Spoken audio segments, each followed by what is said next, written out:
Portsmouth Harbour, 1915. 24 virgins come down from Inverness. And when the war was over, there was 24 lads. Excuse me? Mr. Chesnaye, sir? Yes. Able Seaman Wellard, sir. Detailed to meet you. This way, please, sir. I'll take your trunk, sir.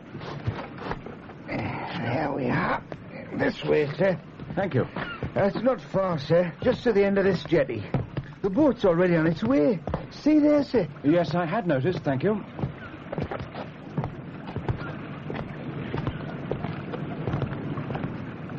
Here we are, sir. You'll be joining us in Saracen, then, sir. There she is over there. Funny-looking ship, ain't she?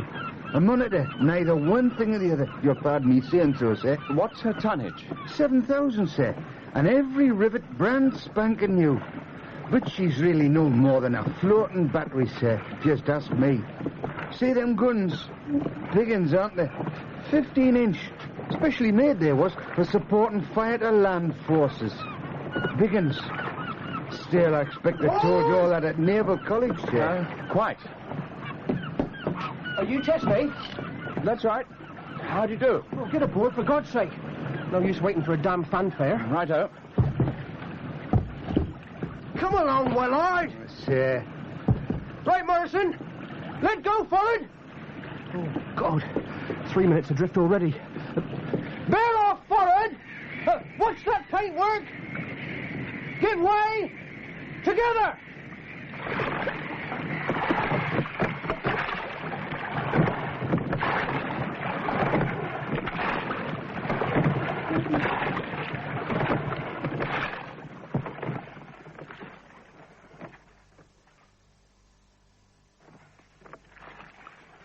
Come on, then.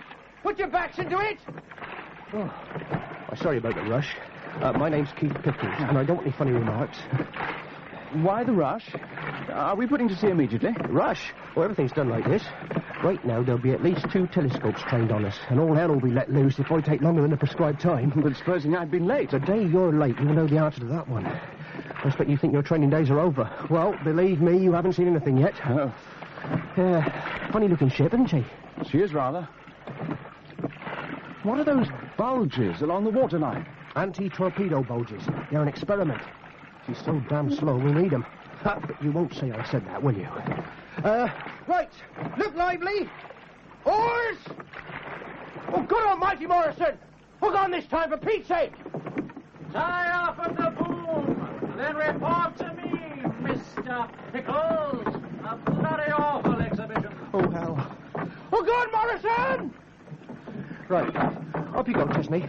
Now, you better report to Hogarth right away. He's officer of the day. Right. Thank you.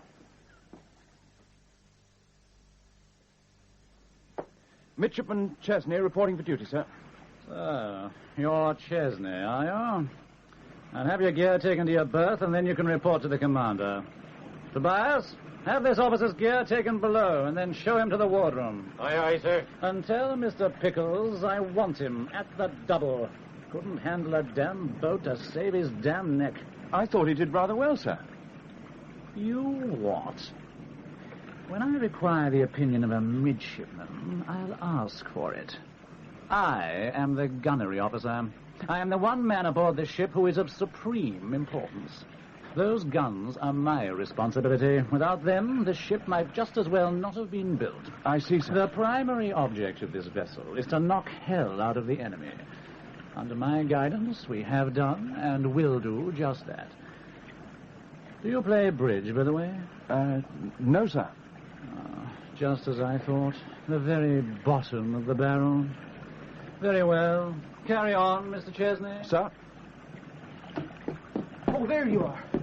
Did you meet him? Mad. Quite mad. But then they're all getting like that here. He was saying something about gunnery. Oh, hopeless. Apart from trials and a quick shot at the Belgian coast, we've not done a thing yet.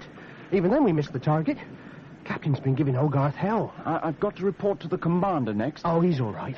But the captain's straight out of Dickens. Hates everybody, especially midshipmen. He always... Mr. Pickles! At the double, I said. Oh, my God. Excuse me, sir. Leading Seaman Tobias. Yes? I've had your gear stowed, sir. If you'll just follow me. Yes. Certainly.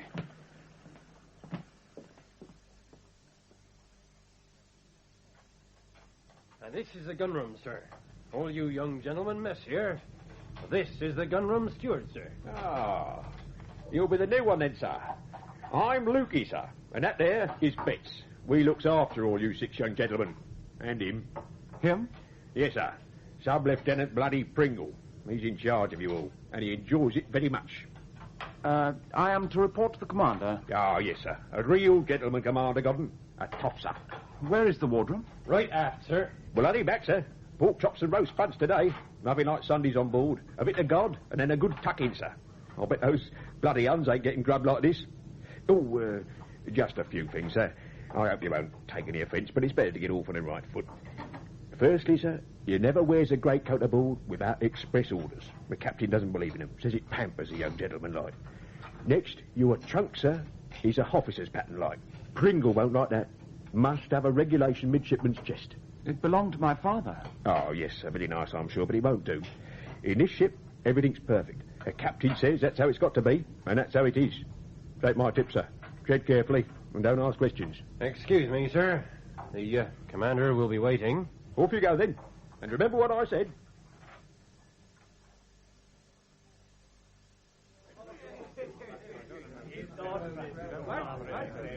Seems as if the meeting's in full swing, if you take my meaning, sir. I shouldn't interrupt the commander just now if I was you, sir. I'd just wait in that little alcove until he's finished. You'll be out of harm's way in there. Thank you. Same again, gentlemen. We'll soon be away, I expect. We shall see, gentlemen, we shall see. I've invited the captain for a drink today, so we might be told. All this damned excitement, one would think was the first war we'd been in. A lot of damn rubbish. But this might be a little different, Delio. Germany's damn powerful and itching for a fight. I wonder what our next job will be. Well, maybe we shall have another go at the Belgian coast.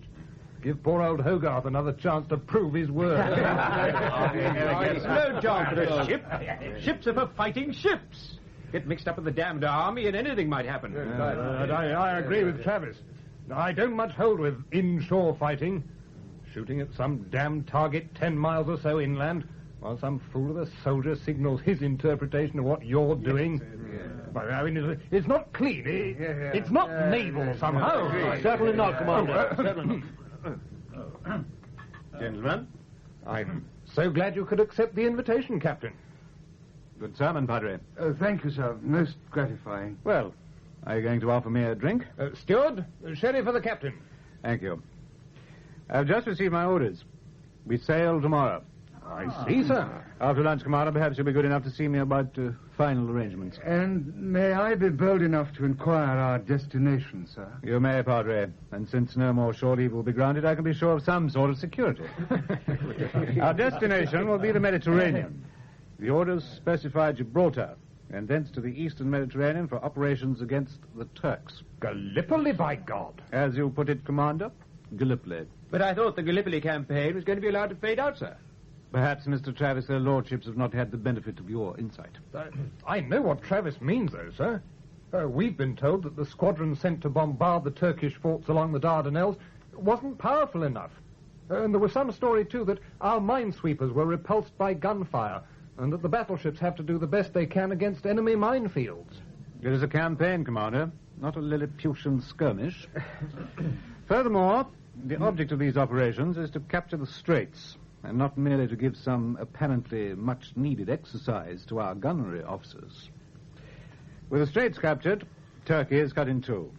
Our ally, Russia, will have her southern ports open once more, and we shall then be able to assist her in an all-out effort on Constantinople. All Turkey's arms factories are situated there. Smash their capital and their production, and they shall soon collapse. Germany will then be without an ally, and all neutrals tempted to throw in their lot to the Kaiser will think again.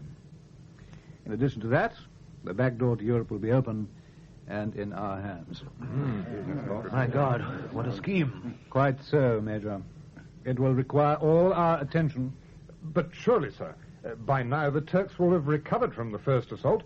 Won't they have dug in and be ready for our troops? That, Commander, is where we come into the picture. We are a new weapon, A floating power of gunfire which can be brought almost to the beaches themselves. Saracen will make history. See that the ship is brought to security readiness immediately, Commander. You know the procedure. Aye, aye, sir. We'll make a show, all right.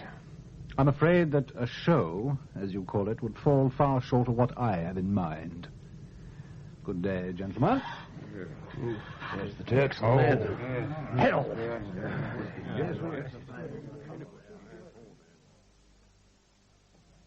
Hello there. You must be Chesnaye. I'm Mark Beauchers. How do you do? It's all a bit confusing at first, isn't it? Have you reported to the commander? Yes, I saw him in the wardroom. Or rather on the fringes of the wardroom after the meeting. Most of the time, I'm afraid I spent eavesdropping. Good for you. Now, you better meet the rest of the chaps. That quiet chap over there is Bob Maitland. This is Ticky White, so-called because he's always scratching. I'm too tired to find a witty answer. Pleased to meet you, Chesnaye. Better take that book off the table, Ticky, before the master arrives. Oh, all right. He can't bear anything that might distract from his fascinating conversation. Now, who else? Oh, yes, you've met the genius of Saracen already, haven't you? Keith Pickles. Oh, yes, well, I hope you've settled in all right. I was, meaning to... Well, sitting down. Ah, the new boy. Common practice to report to me immediately upon joining the ship. I am Sub-Lieutenant Pringle. Still, you want to know. But in this ship, ignorance is no excuse. Good. Now, what else? Ah, yes. A little matter of discipline before lunch. Mr. Pickles, another complaint about your boat handling. Oh, the honor of the gunroom soiled again. You really are hopeless, you know. We don't want our new boy getting the wrong idea now, do we? Now, what's it to be this time? Do you want to absolve your stupidity with the boxing gloves on? No? No, I thought not. Well, then, it'll have to be number 2 punishment, immediately. Oh, but yes, Mr. Pickles? Nothing. Good. Now, just in case our new boy doesn't know what punishment number 2 is, I would remind him it consists of each midshipman, that is, each of you young gentlemen, giving Mr. Pickles 3 hearty, mark you, strokes across the bum. Oh, gentlemen, I do apologize for my coarseness. Across the buttocks for the dirk scabbard. Now, bend over the table, Mr. Pickles. There's a good fellow. Oh, yes. What's your name? Chesnaye, sir. Chesnaye? Well, Mr. Chesnaye, I would like to point out that when your turn comes to apply the scabbard, make sure you lay it on good and hard. If you don't, we keep going round and round until I am satisfied. Understood? Right. Now, Mr. Beauchers, perhaps you'll be kind enough to begin. 1. Oh. Now you, Mr. Chesnaye. Nice and hard. Oh, that's the way. Oh.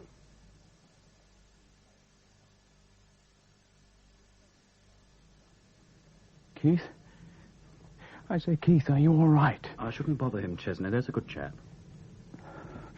He's been so miserable since lunchtime. I thought... It's the system, Chesnaye. Don't take it to heart. It's the system. You just have to put up with it until it's your turn to be Pringle. Heaven forbid. Shh. He'll hear you. It'll be all right once we get to sea. I wonder. Good night, Mark. Good night, Dick.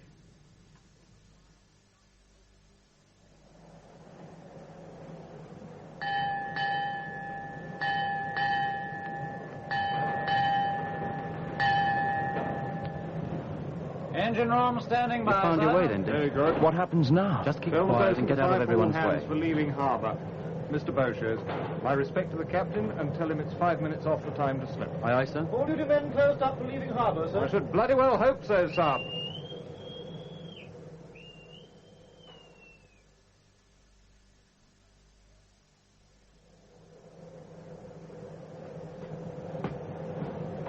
Ship ready to proceed, sir. Very well. Signal from tower, sir. Proceed. I've already signalled the 2 tugs, sir. They're standing by. Tugs? Since when have I required tugs? A strong tide this morning, sir, and very poor light. I'm aware of that. Thank you. Coxswain's on the wheel. He knows what to do without a whole bombardment of orders and alterations, of course. Stand by. One of the quarterdeck parties out of the rig of the day, Commander. Take his name and deal with it. Aye, aye, sir. Slow head together. Slow head together, sir. Slow head together. Slow head together. Slip. Slip, sir. Slip. Slip. All gone forward, sir. Watch your head, Coxswain. Aye, aye, sir. Still paying out, sir. Half head port. Half ahead port, sir. Half ahead port. Half head port. Slow head together. Slow head together, sir. Slow head together. Slow head together. Make a signal to our escorts. Take up station in 13 minutes. Forecastle secured for sea, sir. Very well. Fall out the hands and stand by to exercise action stations. I want every man checked at his station. Well, that has been done, sir. We'll do it again. And Commander, don't forget to signal to your tugs. Otherwise, they might follow me to Gibraltar.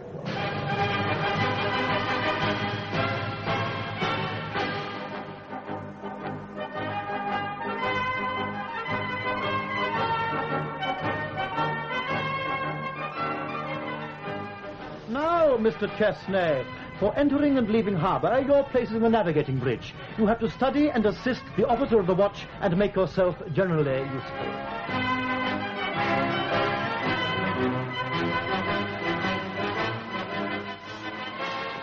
Can I help with that? I think you can leave this to me, thank you, sir.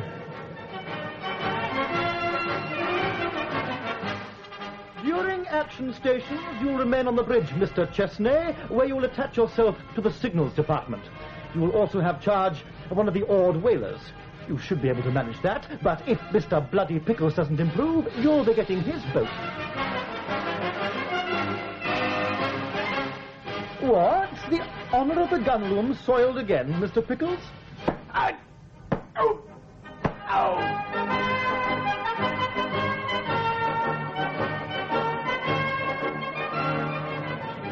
Can I help with that, sir? We don't do it like that aboard this ship, Chesnaye.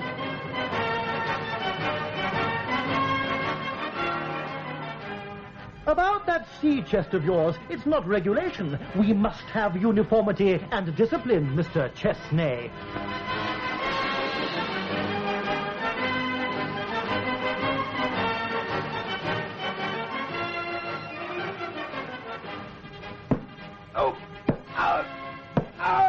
Uniformity and discipline, Mr. Pickles.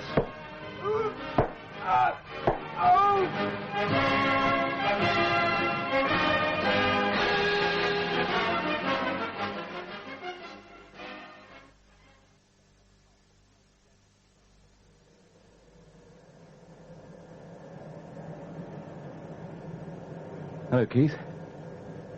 You look fed up. Oh, yes.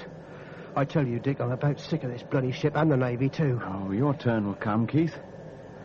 Try and stick it a bit longer. Very soon this ship will be too busy to allow Pringle much scope for his stupidity. I didn't know you felt like that, Dick. He's made my life bloody hell. I know I'm clumsy and not very good at my work, but I'm not the only one. Well, if you only knew the half of it. If it were me, I'd tell him to go to blazes. I believe you would, too. Oh, I'm damn glad you're aboard, Dick. You're different from the others. See, I'm a scholarship boy, and I've not been used to their sort before. Well, some of them are so vain, so false. They seem to be playing some sort of game. But all this is terribly important to me. My father has a shop in Bristol. It was hard for me to get a cadetship. I'm the first in our family. I expect you come from a long naval line. Your father, is your father still in the service? No, he died. Oh. Well, March will be over by the time we get to our destination, and the Dardanelles affair will be over, I expect. I suppose we'll just turn round and waddle back to Portsmouth. Keith, I've been meaning to ask you, what was the bombardment like along the Belgian coast?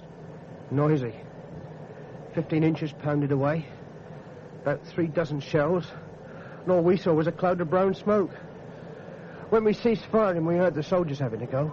Oh, it went on and on. Rifles, millions of them, rattling away as if they'd never stop. I don't think I could stand that sort of war. It's so personal. So filthy. Hello? They're signaling the destroyer. That's funny. We usually semaphore for that sort of thing. There is a mine drifting ahead of you. They're making reply. God almighty! Away, first and second whaler! That's you, Dick. Off you go, quick. Right. Well, you better get a move on. Hey, you see that? 1 minute it was there, the next minute it was gone. I've never seen anything like it, you know. Edward Richard Chesnaye! Keep silence there. Here, sir, quick. Over you go. Lower away. Swept. Let go, forward. Out oars. Give way. Together. Head straight to the destroyer, sir. Yes. Thank you, boss. Put your backs into it now. In. Out. In. Out.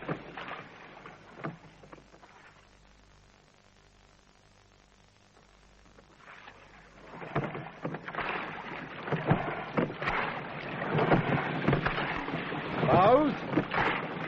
There, sir. Oars. Can't see anything. They're gone straight down. Them destroyers is pretty poor stuff. Been on paint, not much more. Oh, what's that? There. It's a body.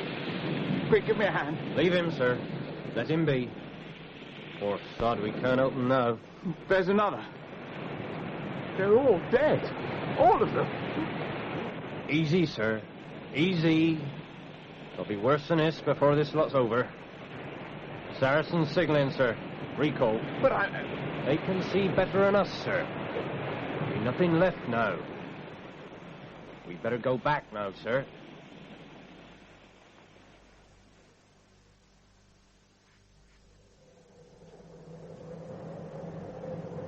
Both whalers hoisted and secured, sir. Very well. Resume course and speed, and instruct all lookouts of their double importance. Shall I make a signal, sir? Aye. Well, another escort can be sent from Gibraltar. Sir? I knew that destroyer captain well. Very promising fellow. Great pity. No, we'll make no signals as yet. By breaking wireless silence, we shall invite more unwelcome attention than by continuing alone. It's a risk, sir. So is Polo. In any case, the responsibility rests with me, doesn't it? Yes, sir. The whalers took far too long to get away, Commander. Especially the second one. See to it. Resume course and speed, sir. Very well. Pass the word for the midshipman of the second whaler. That was quick, wasn't it, sir? Bloody mines. Poor devils. I knew every officer in that destroyer. Not just our captain. That's the trouble with this regiment. It's one big, happy family. Never mind. Here comes the most junior officer on board. He should be good enough to carry our burdens. What do you mean by... You sent for me, sir? Ah, yes. Mr. Chesnay. You were much too slow. You'll have to halve the time it takes to get that boat away. I see, sir. Come over here. Sir? Chesnaye. Sir? Knew your father in China. Commanded the Kelpie. Yes, sir. The China station, now there was a place. Fleet regattas or chasing Chinese pirates made no difference. No room for mistakes there, boy. Crack squadron. Pity we're not going out there now. Well, don't stand there. Go and chase that fool Tobias and his men. Tell them you have their hides if they don't improve their timing. Timing, that's the thing. Very good, sir. Naturally, Chesnaye. Well, lad, I think he likes you. Not much talking on my bridge. We'll have an extra action drill before lunch to wake everybody up a bit.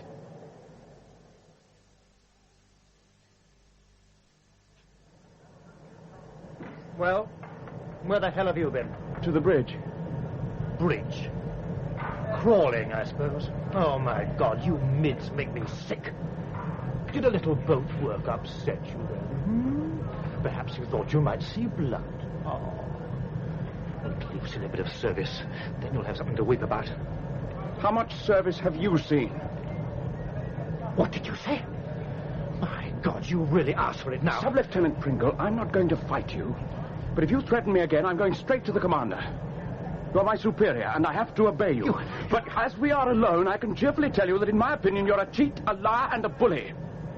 My God, Chesnay, you'll be sorry for this. Yes, You'll see. It's over there somewhere. Get about your duties. And quick about it. Yes, sir. I say, can I give you a hand, Tobias? Yes, sir. Always do with extra hand, sir. Always do with extra hand.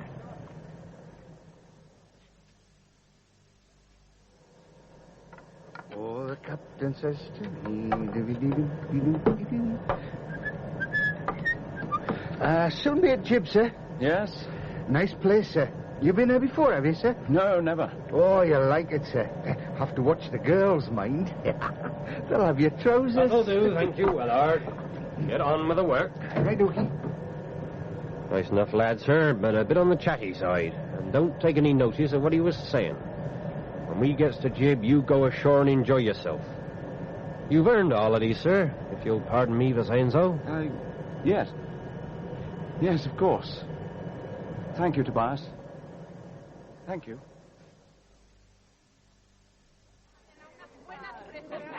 Mire usted, señorita, que están muy frescas, están muy frescas. A las buenas fresas. ¿Quiere usted una fresquita, señorita? Can I help you, sir? I've no idea. Yes, I'd like a coffee, please. Certainly, sir. If you'll just take a seat, I'll bring it to you. I don't expect them to tell me what they've got in mind. Well, you'd think Daddy would know. Oh, leave it, Helen. Oh, honestly, Bob, it doesn't matter. It really doesn't. Your coffee, sir. Thank you. Well, the trouble is that these days they never tell you anything. Oh, Bob, never mind. Just a minute. I say. Good evening. Yes, you. Well, why don't you join us? Oh, me? Yes. Come on. Oh, all right. I will. I'm sorry. Was I staring? This is my first visit to Gibraltar. I'm almost a tourist. We'd never have guessed. Don't take any notice of my brother. I'm Helen Driscoll. I'm Bob Driscoll, Royal Engineers. How do you do? I'm Richard Chesnaye. How do you do? Do you live here? For another few days. Our father is the army victualling agent here. That is, father and I are returning to England shortly. Careful, Helen, that's careless talk. This chap could be a spy, you know. Nonsense, he's far too English. Are you under orders, Driscoll? I suppose everyone who comes here is en route for somewhere else. Look, if you'd rather I went, I'll take myself off now. I'm sorry I was staring. I'm not used to girls, you see. Anyway, I'm sorry. Please don't go. It was Bob's idea to call you over, just to stop me worrying about him. He thought it would keep me quiet. Yes, I am under orders. Oh, it's no secret. I suspect we're both going to the same destination. Look, let's get away from here. Will you come back to the house with us, Richard? Thank you. I'd like that very much. That is, if I won't be in the way. Good idea. Oh, come on. Oh, never mind about that, Richard. It's my shout. You can pay for it later by telling us your nautical adventures after dinner. Right, off we go. Oh, come on, Helen, don't dawdle. Bob, you're impossible. Well, anyway, that's the story as I heard it. Whether it's true or not, I couldn't say. Honestly, Bob, you're incorrigible. Don't encourage me, then, or I'll tell you some more. You mustn't laugh at him, Dick. It only makes him worse. Well, I like that. Oh. Well, it really has been a splendid evening. Thank you both very much. I can't remember when I last enjoyed myself so much. But I'm afraid I must think about getting back. Well, must you go so soon? I'll tell you what, Dick. I'll get my coat and walk you down to the harbour. Oh, right. Just a minute. Well, goodbye, Helen. And thank you. Thank you, Dick. Will I see you again? I hope so, Dick. I sincerely hope so. So do I. Come on, Dick. Don't take all night. All right. I'm coming.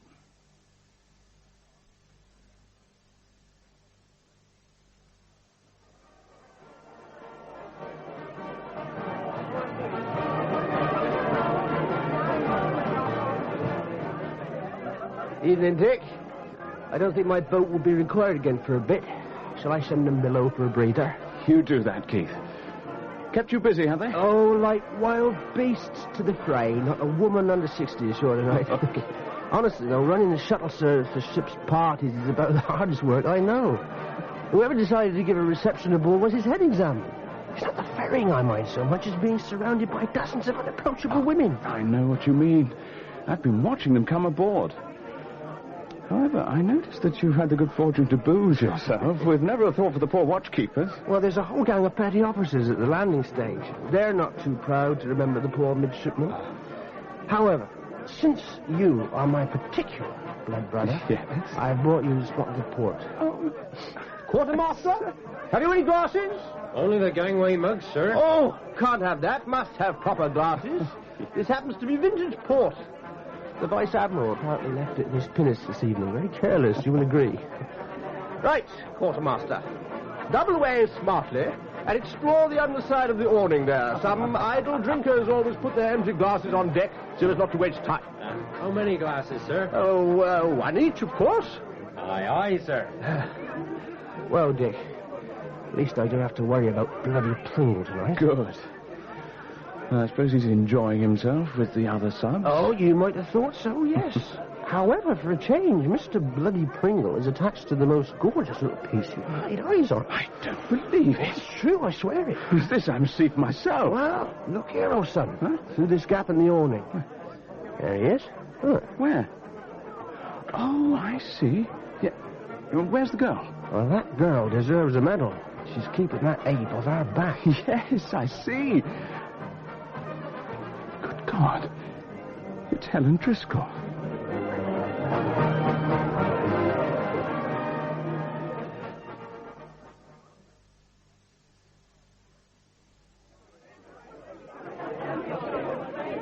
Oh, Commander, it's been a lovely evening. Yes, indeed, my dear. A lovely evening. Yes, of course. This way, ladies. Mind how you go. In the best service, in the best tradition of the bloody service. I say, steady on. Mr. Pringle, would you be so kind as to help these ladies with their coats and things? Of course, sir. Hello, Helen. I'm sorry I couldn't join you. I've been on duty, you see. Have you had a nice time? Yes. Yes, a very happy evening, thank you. Helen, I wanted to... I say, Dick, Travis would like a word with you urgently. I'm sorry, am I interrupting? It is rather urgent, Dick. Helen, I've got to go. Can I... I'll look after the lady, Dick. Off you go. Yes. Helen Driscoll, this is Mark Beauchiers. How do you do? Look, Helen, How do you do? Don't go before I get back, will you? I must. Goodbye, Richard.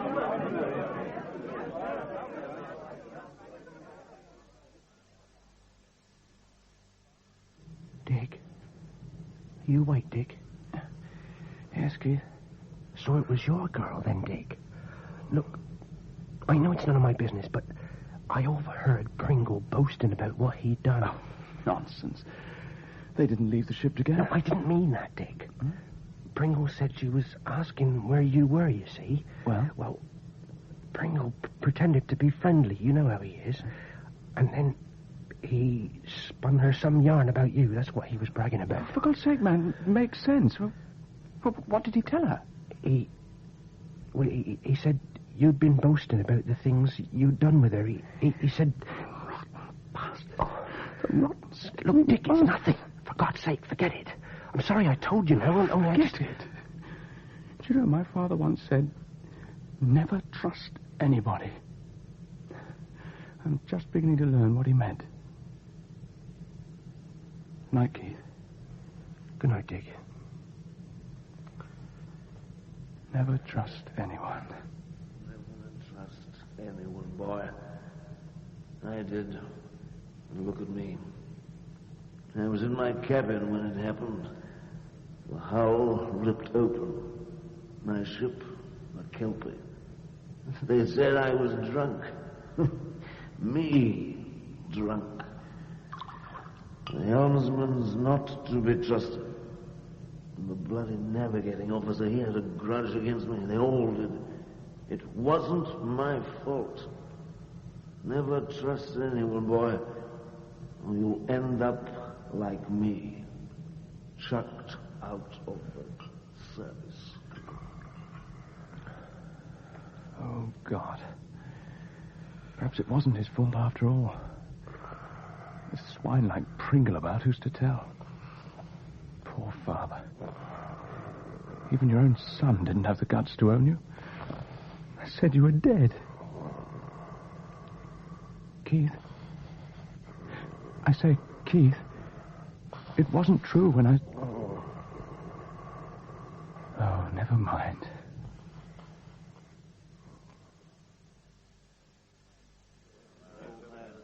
What's that, Dick? Yes. No idea. The highest and the lowest summoned to the wardroom. Must be a briefing, I should think. Gentlemen.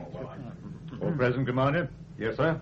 And I've sent the steward forward. No doubt this meeting will be common knowledge between decks, whatever action we take. However, I shall expect each of you to bear the importance of security in mind. This whole operation could be jeopardized by rumor. Now, gentlemen, the main Allied assault will take place 48 hours from tomorrow morning. The main landing will be down here to deter the peninsula at these three beaches, Y, X, and W. The Australian and New Zealand forces are making a separate landing to the northwest and thereby divide the enemy deployment. We hope. Saracen will assist in the latter landings and will provide artillery support both in the assault and after the Australians have crossed the beaches and captured the surrounding heights. The landings will be made early, but not in complete darkness, for obvious reasons.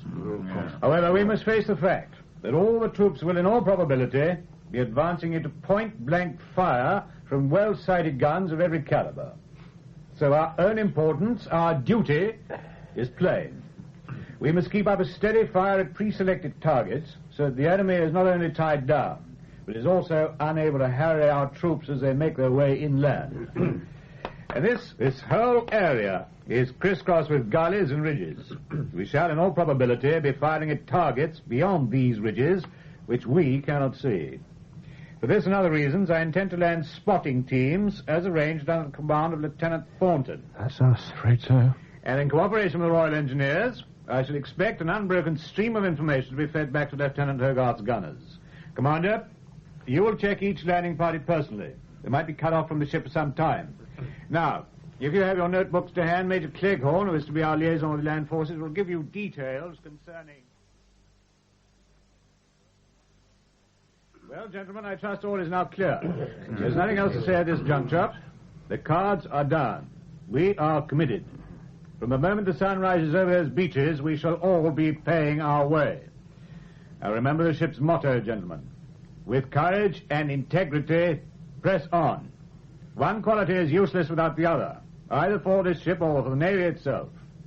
And that is all, gentlemen. Thank you. Thank you, sir. Well, one last damn party's indicated one. That's our cue to leave, Dick. Let's hope the whole thing goes well. It's going to be harder than I thought. A noble thought, Dick. You can put it on your tombstone.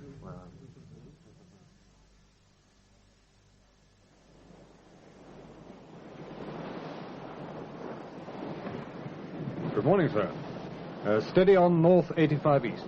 Very well. It's a beautiful day. Good God, look at those troop ships. Men everywhere. Look like excursion steamers. What a way to go to war. More like a bank holiday. Yes, isn't it? Have the Marine band mustered on the quarterdeck. No, sir. At the double, Commander. Tell the bandmaster to go right through his repertoire until those troop ships are out of sight. Aye, aye, sir.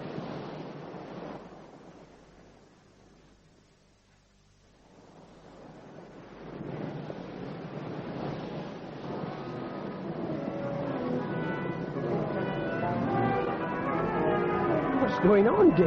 The captain sent for the band. Good Lord, he's a queer old stick. He's got a sense of humour, though. Did I tell you about that funny gunnery exercise we had just before you joined us? No. Oh, it was a scream. See, we were spending an afternoon at gun drill when the training mechanism in the main turret failed. The guns just pointed in the air. Old Hogarth was going mad. Anyway, the captain sent to find out what was wrong, and the quarters officer sent back a reply saying that the target had returned our fire and scored a direct hit on the turret, which was now out of action. You can imagine. Everyone had thought the old man would blow up. But no, He just nodded and rubbed his hands and said, "Very well, excellent."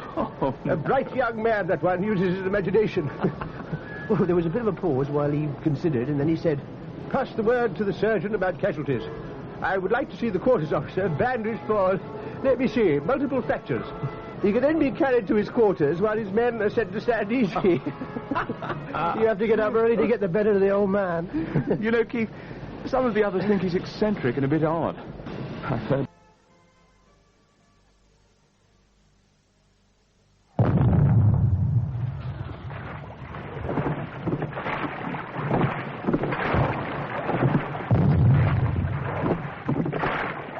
Just like a trick on Brighton Pier, sir. Steer over there. Watch your steering. There are rocks ahead. Not rocks, sir. Oh, God, there are bodies. Pause. Stand by the beach. At the double. Put out the boat anchors and run for cover. Aye, aye, sir. Come on, let's have ya.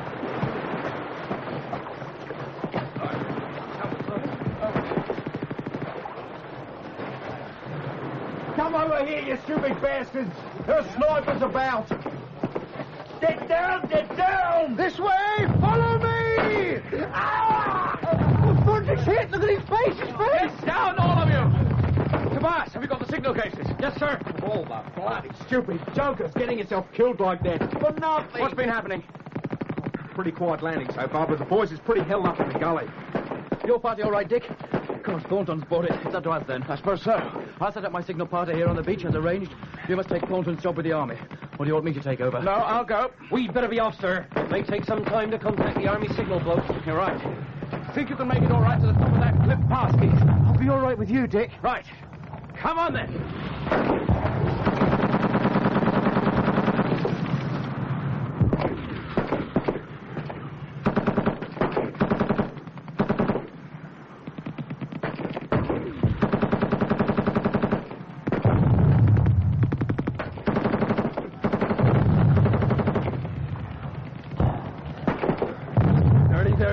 Yes, thank God.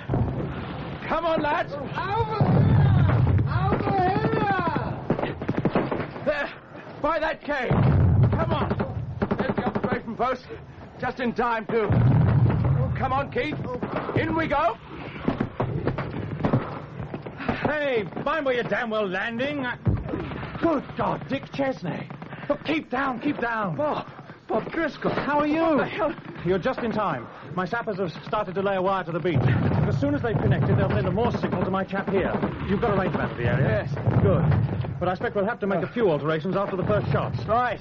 Well, you must be quite an important bloke, Dick. I'd have thought they'd send someone a bit senior for this job. They did. He was killed on the beach. Oh, bad luck. Well, Dick, you better get your telescope set up. You should be able to see the Turkish batteries if you look long enough. The whole place is alive with Turks. I've not seen one yet. I lost my sergeant this morning. Bang, right through the head. We're through, sir. Oh, coming.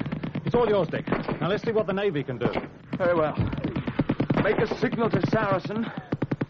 Spotting team in position.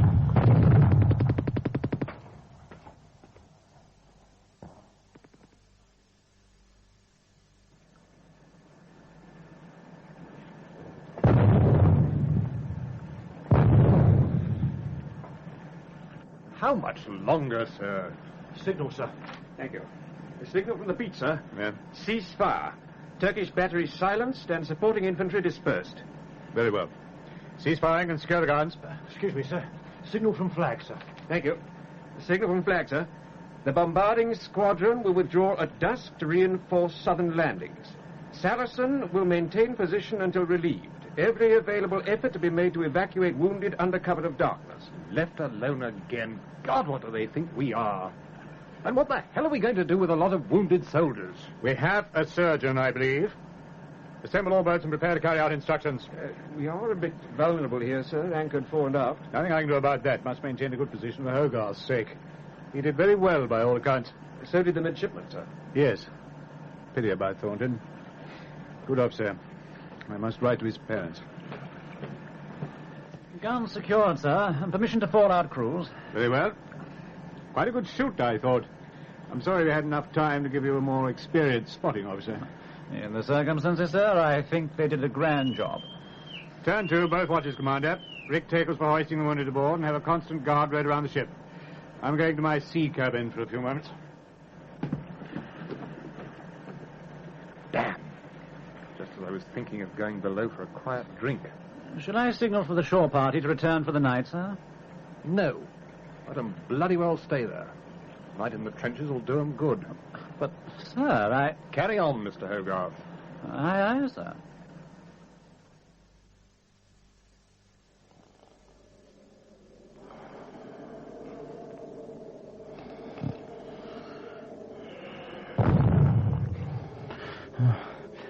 Oh.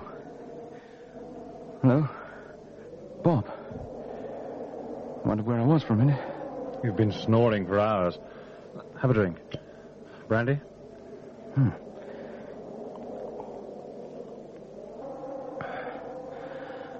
It's good. Carried it all the way from Jib.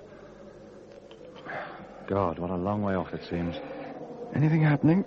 It's quiet. A wilderness. Someone's getting it down south. Night attack. It'll be our turn soon. A few more hours yet. I say, Dick. Yes? Are you in love with my sister? No, don't look at me. Just answer. But I hardly know her. Yes, Bob, I think I am. Good. I just wanted to know. Why did you ask? I just wanted to know. Well, out here you need something to hold on to.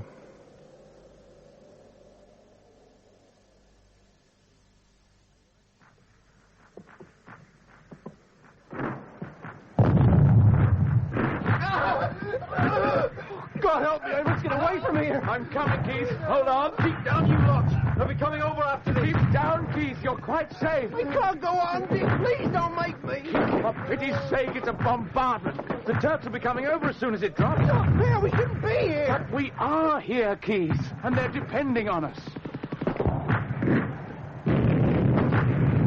True. You better get the hell out of this, sailor. The Turks will be having a go in a minute. We can't go. We must get back up to the observation post. We're the only artillery support you've got in this sector. What about the rest of the fleet? Withdrawn. Oh, Stroop, what a bloody mess! You'll never make it, sailor. But get the men together. We're going up. We'll make a run for it. Our lads won't like it, Mr. Chesnaye. They're not soldiers. They don't have to like it. Now go and tell them. Right, let's grab ya! What's the position, Bob? Worse than I thought. The whole of the right flank's a bloody shambles. There's nothing for it. We must go up. All ready, sir. Right. Stand by. It's not our bloody job. Let's make for the beach now. Sir, when you address me, well, I think it's bloody daft. Everything's bloody daft here. Now, yours you told them, get ready for the off. Stand down, battleship round. Now, come on. Come on.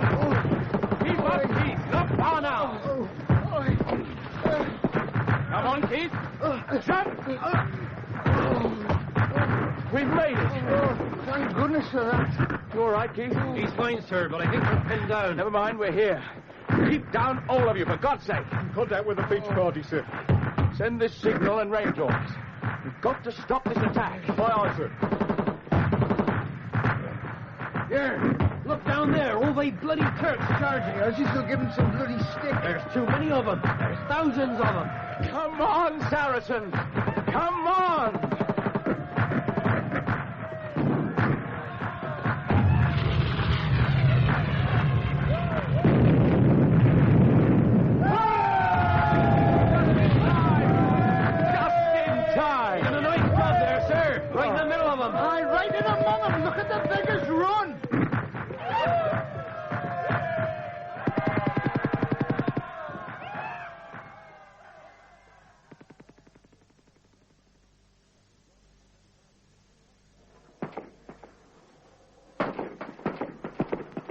Signals from brigade. Cease fire, sir. This section will regroup. Reinforcements already moving up. Return to Saracen. Thank God. Come on, lads. Let's go down while we've got the chance. You all right, sir? Yes, thank you. I'll be a lot better once I'm back on board the old ship again, though. Come on, lads. Right.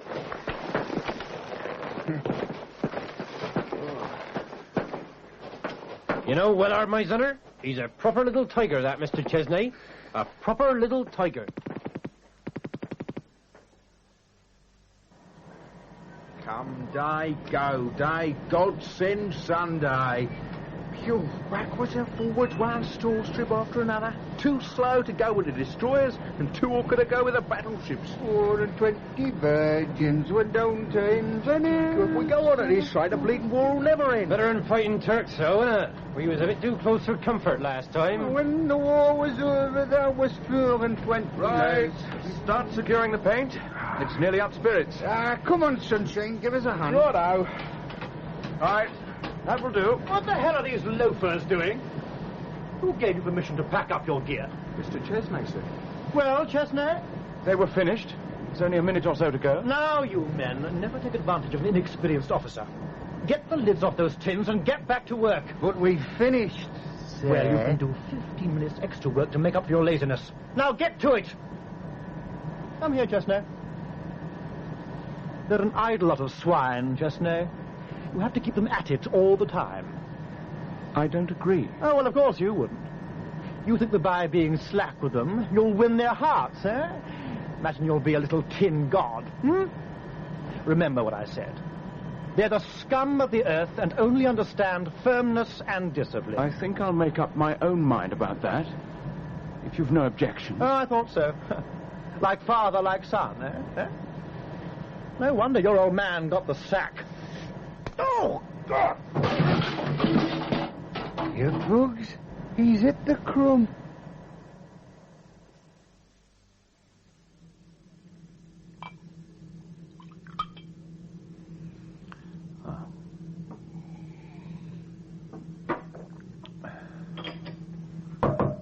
Come in. Gordon. Excuse me, sir. Put your cap down, join me in the sherry. But, sir, it's... First things first. There you are. Thank you, sir. Well? We have a serious problem, sir. We have several. Which one did you have in mind? I think we have a court-martial on our hands, sir. Sub-Lieutenant Pringle has been assaulted. Oh? And the rating responsible? It was an officer, sir. Midshipman Chesnaye. I see. And what have you done about it? I've sent Chesnaye to his quarters, sir. Pringle is outside. I would have brought him in earlier, but his lip was still bleeding. I would have guessed that Pringle's mouth would be implicated somewhere. This is very serious. You realize that, don't you? I thought you should know, sir. You did you? Sir? You know, Gordon, if there had been no war, you would have been happier, wouldn't you? The usual sickening round of fleet balls and regattas, I could just imagine. Yeah, that's not fair, Don't you sir. dare to interrupt. It's a pity you can't show the same energy for your duty as you display in righteous indignation, Gordon. Now, look here, sir. I could hardly have prevented this trouble. This trouble? I have carried you through trouble of one sort or another since you came aboard. I have your measure now. You want me to act over this so-called assault so that you can sink back into your old role of jovial dependability, the friendly buffer between a downtrodden wardroom and a tyrannical captain. Well, I am telling you now, I am sick of your sidestepping, and I will not tolerate it. This is war, and nothing like it has ever struck the Royal Navy before. We've been unchallenged and untouched for over 100 years, and now the battle is joined. You take this ship, my ship, which is entirely new, a fresh weapon in a strange war. And why do you suppose that I got the command? Well, I'll tell you. Because the pompous popinjays of the Admiralty are afraid that Saracen will be a white elephant, a failure. They must have a scapegoat just in case, me, a good captain with a blameless record, so the ship can be given every chance of success. But also a man without connection or influence, one who is expendable. Well, I will not continue on those lines. There is work to be done. But I can assure you that I intend this ship to succeed. And Chesnaye, sir? Ah, yes, Chesnaye. Well, what do you suggest? Well, sir, Pringle is a bit of a bully, I know that. And there was one seaman at least who witnessed it. Who? Able Seaman Wellard, sir. Ah, that bearded oaf. A good boxer. Won a cup for the ship, I believe. Yes, sir. And you think that Pringle's majesty should be upheld? Well, I'm sorry for the snotty, sir, but we all had to go through it in our time. That does not make it right, Commander. However, it must be stopped. You are correct there, at least. Find out the reason for the assault. I have. Pringle made some remark about Chesnaye's father. What? We didn't say so. Well, sir, I mean, it was true what he said. Yes, I can imagine. I knew Chesnaye's father. He was a good officer. Perhaps he was a scapegoat, too. But that does not alter the fact that young Chesnaye is now the only officer with battle experience of fire control ashore. Laughable, isn't it? A mere boy and a valuable asset already. And as for Wellard seeing the incident, I will leave him to you. I see, sir. Anything more, sir? One thing, yes. We have been ordered to carry out a landing and a bombardment south of the Anzac beaches. Who are we supporting, sir? We will be alone, Commander, quite alone. It seems that one or more U-boats have been making their way through the Mediterranean in this direction for some time. The lordships, in all their wisdom, have decided to withdraw the battleship Queen Elizabeth and certain other units as soon as the Germans get too near. So everybody else can apparently go hang. Well, that's all, Commander. Carry on. Yes, sir. Oh, you might as well send Pringle in now. Yes, sir.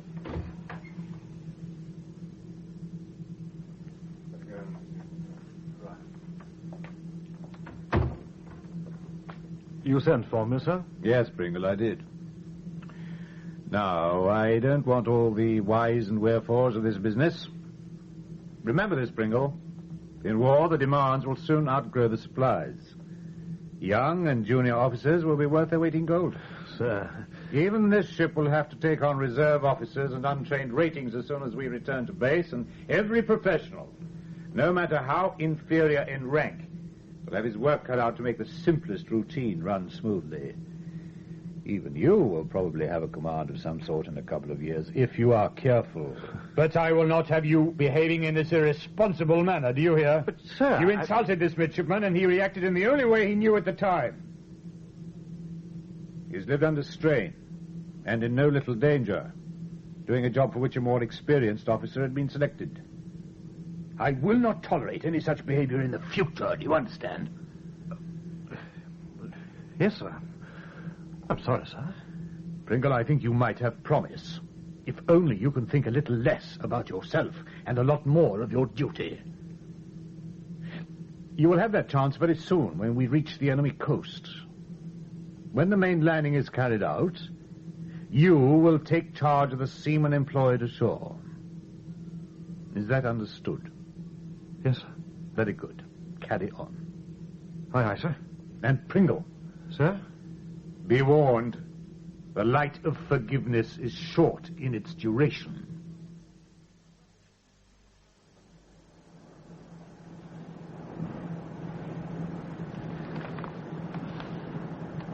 Can't you sleep, pilot? Just checking my charts, Guns. Ship's company is all tucked up for the night. Just the poor watchkeepers alive, eh?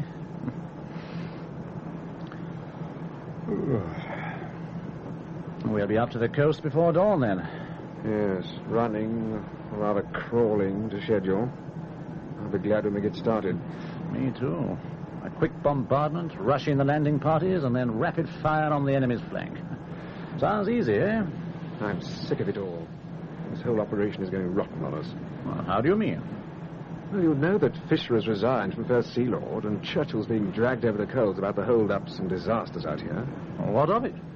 In simple language, my friend, it means that the powers that be have lost interest in a quick victory.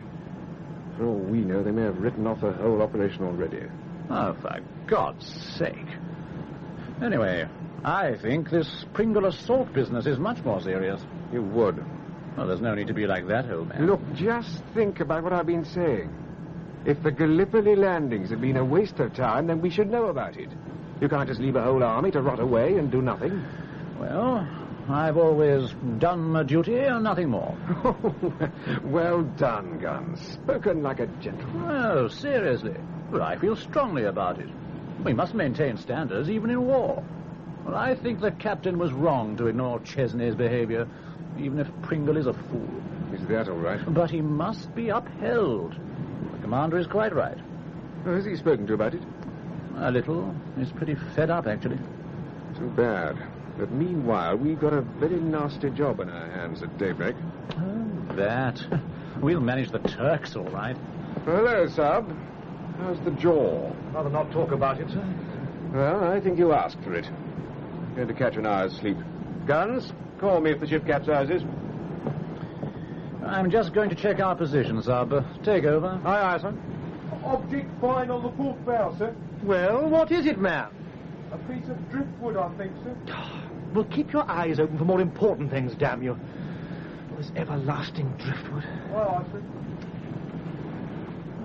Useless fools, the lot of them. A piece of driftwood, I think, sir. Here, hand me those glasses. Out of the way, man. Now, let me take a look. Now, what the? Mind, dead on port bow! Out of port! Relay that order! Port 15! You'll swing the stern right across it, you idiot! Clear lower decks! Jump to it! Clear lower decks! What's going on here? Mine, drifting ahead, sir. My God!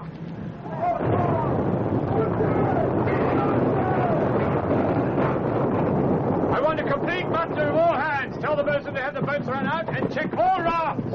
Port whaler destroyed, sir. Very well. Tell me the moment the report comes in from either damage control party or the engine room. Damage control report from aft, sir. Well, After steering compartment and lower storeroom flooded, sir.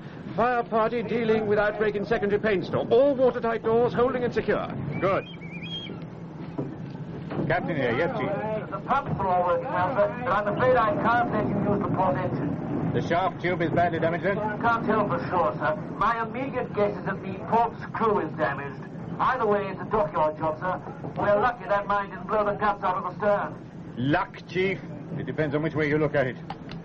Damage control have extinguished the fire, sir, and the intake of water has been contained. Very well. Signal from escort, sir. Well, read it, man. Yes, sir.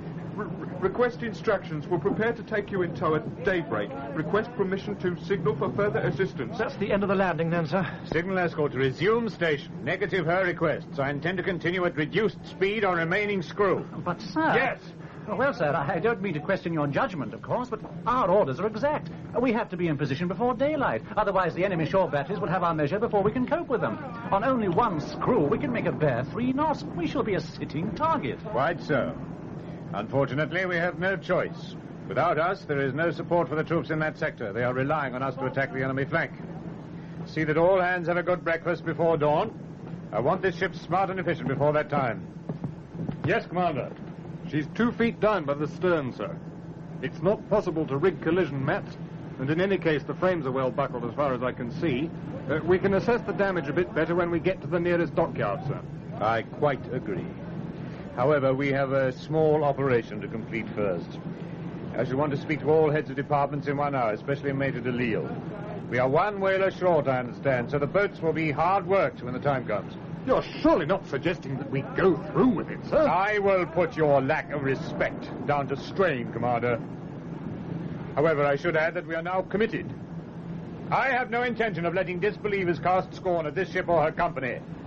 I thought I had already made that quite clear. If not, then let me add that I expect every man aboard to... I was going to say, do his duty. But I realize that another distinguished officer had already said it, rather better, and under more inspiring circumstances.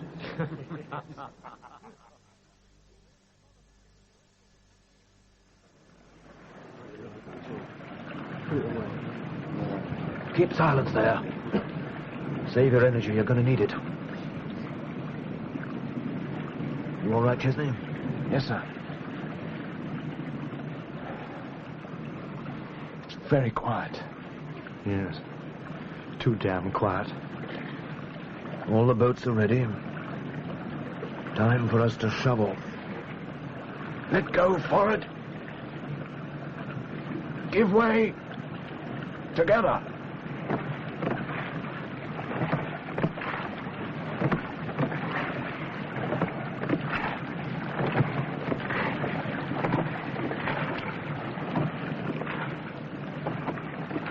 At least Johnny Turk won't be expecting us to arrive like this, eh? Steady! How you feeling, Keith? I'm fine, really. Not so much chat, you two.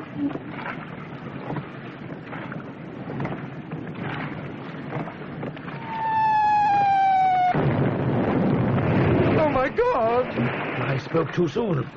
They're after Saracen. 14-inch gun at least.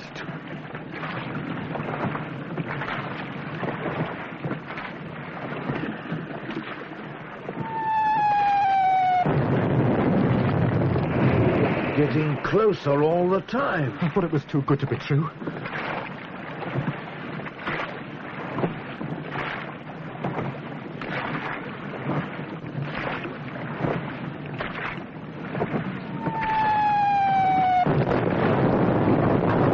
She's hit. Her topmast's going. Oh, God. No wonder it was quiet. A bloody big gun like that sighted. Saracen's a sitting duck. Smoke's clearing. She's still coming inshore. I hope the captain knows what he's doing. Watch your front, Willard. Stand by the beach. Now!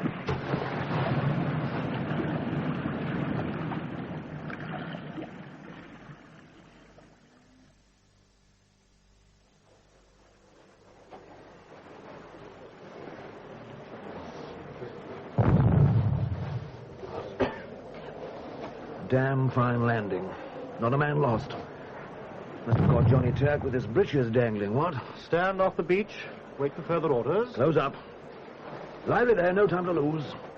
Second section, move off to the left. Sergeant Barnes? Sir? Take 'em over the trot. You know the picture. But things may be different when we get over the ridge.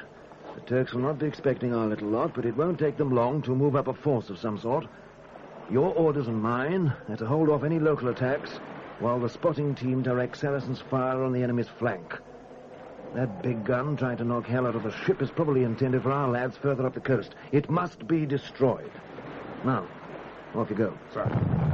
Right, you men. Keep this pacing. Don't huddle together like a lot of bloody meddlers. Come on. Now, spotting party ready? Sir, I'll stop here to supervise the shore party. Like hell you will, Pringle. You get up that ridge with the 2 midshipmen, and damn quick. My orders are to stay here, sir. Damn your orders. I'm in command here, so do your job. Right. Come on, then, you two, and no slacking, Pickles. Right. Let's go. Forward, Marines.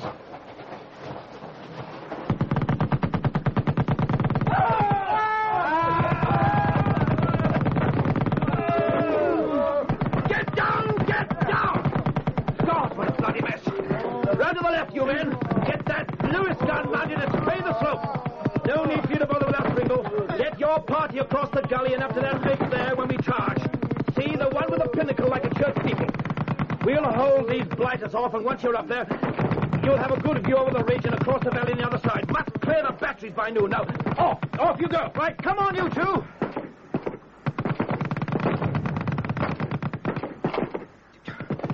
We'll make for the ridge and dig in. Check your magazines. Marines, charge!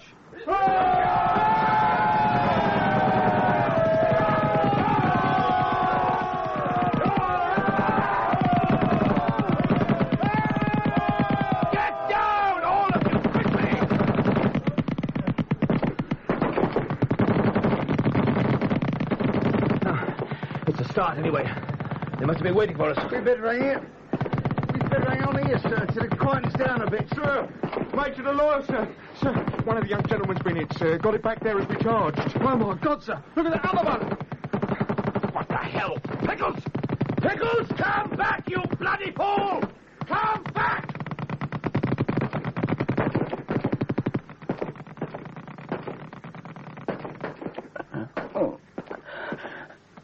What's happening, Keith? Oh, Dick. Dick, thank God you're alive. My leg, Keith. Here. Let's have a look. Careful. Well, I don't know much about these things, but I think the bullets missed the bone. Field dressing should hold it for a while. Yeah. No, just keep still. Steady. There. Yeah, that should do the trick. Thanks, Keith. I knew I'd find you if I ran far enough. Now, we must get a move on. The rest of the chaps are digging in over by the ridge. How can you make it? Yes. Ready when you are. Oh, good man. Here. Just take my arm. Seems a bit quieter. We'll chance it. And a crawl. Keep down. There's a lot to do, Keith. Oh, you can say that again. And we've not started yet. And it looks as if it'll be up to us again. Keep moving. Come on. I'll not forget this, Keith.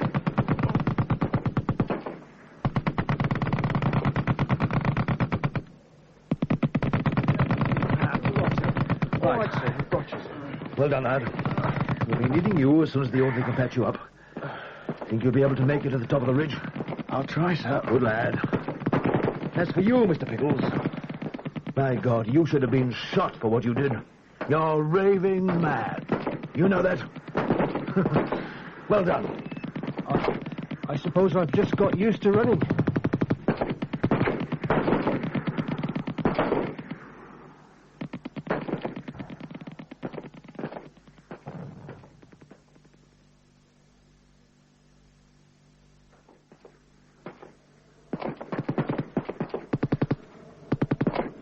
It looks as if we're pinned in here. We'd better send a runner to the beach with the first signal. What's the hurry? We're probably wasting our time anyway. Shall I go? No, Keith. You and I have got to get up to that pinnacle there. One of the men will have to try. Well, can you make it? I should have thought he could go. That's enough from you. Just because you've been playing heroics, you think you're somebody. Thank God, I'm sick of the lot of you. Oh, down, Keith, for God's sake. Here, give me a hand and we'll get going. What the hell's happening? Let's get out of here. Come on, Keith. Let's go. No. Put your arm round my shoulder. That's right. Now, off we go.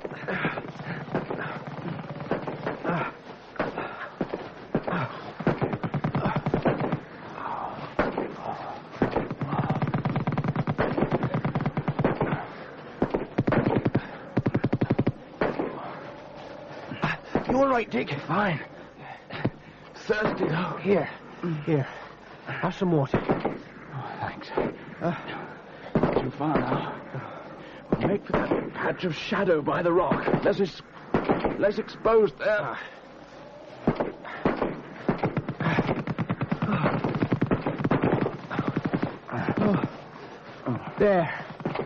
There. Done it. Take a breather. 10 more steps and I'd have been done for. Look, Dick. The ship, she's much closer in. Quick, Keith. The very pistol. Now, watch the ship.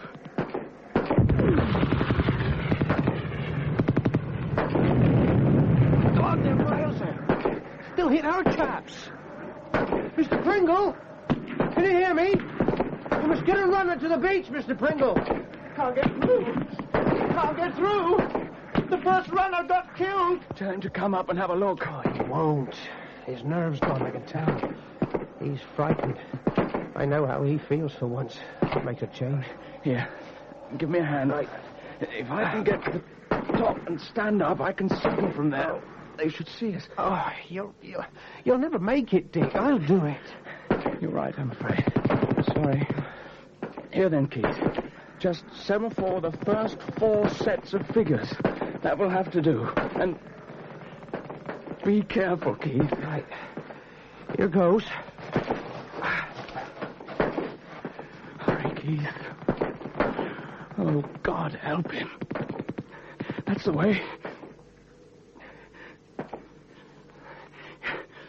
Well done, Keith. Now come back. Quickly.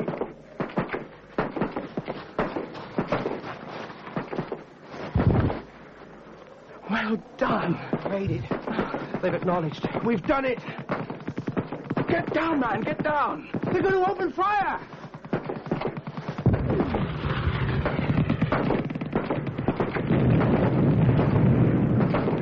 Hurrah! Dick, we've done it! Dick, we've done it! Ah! Keith! Keith!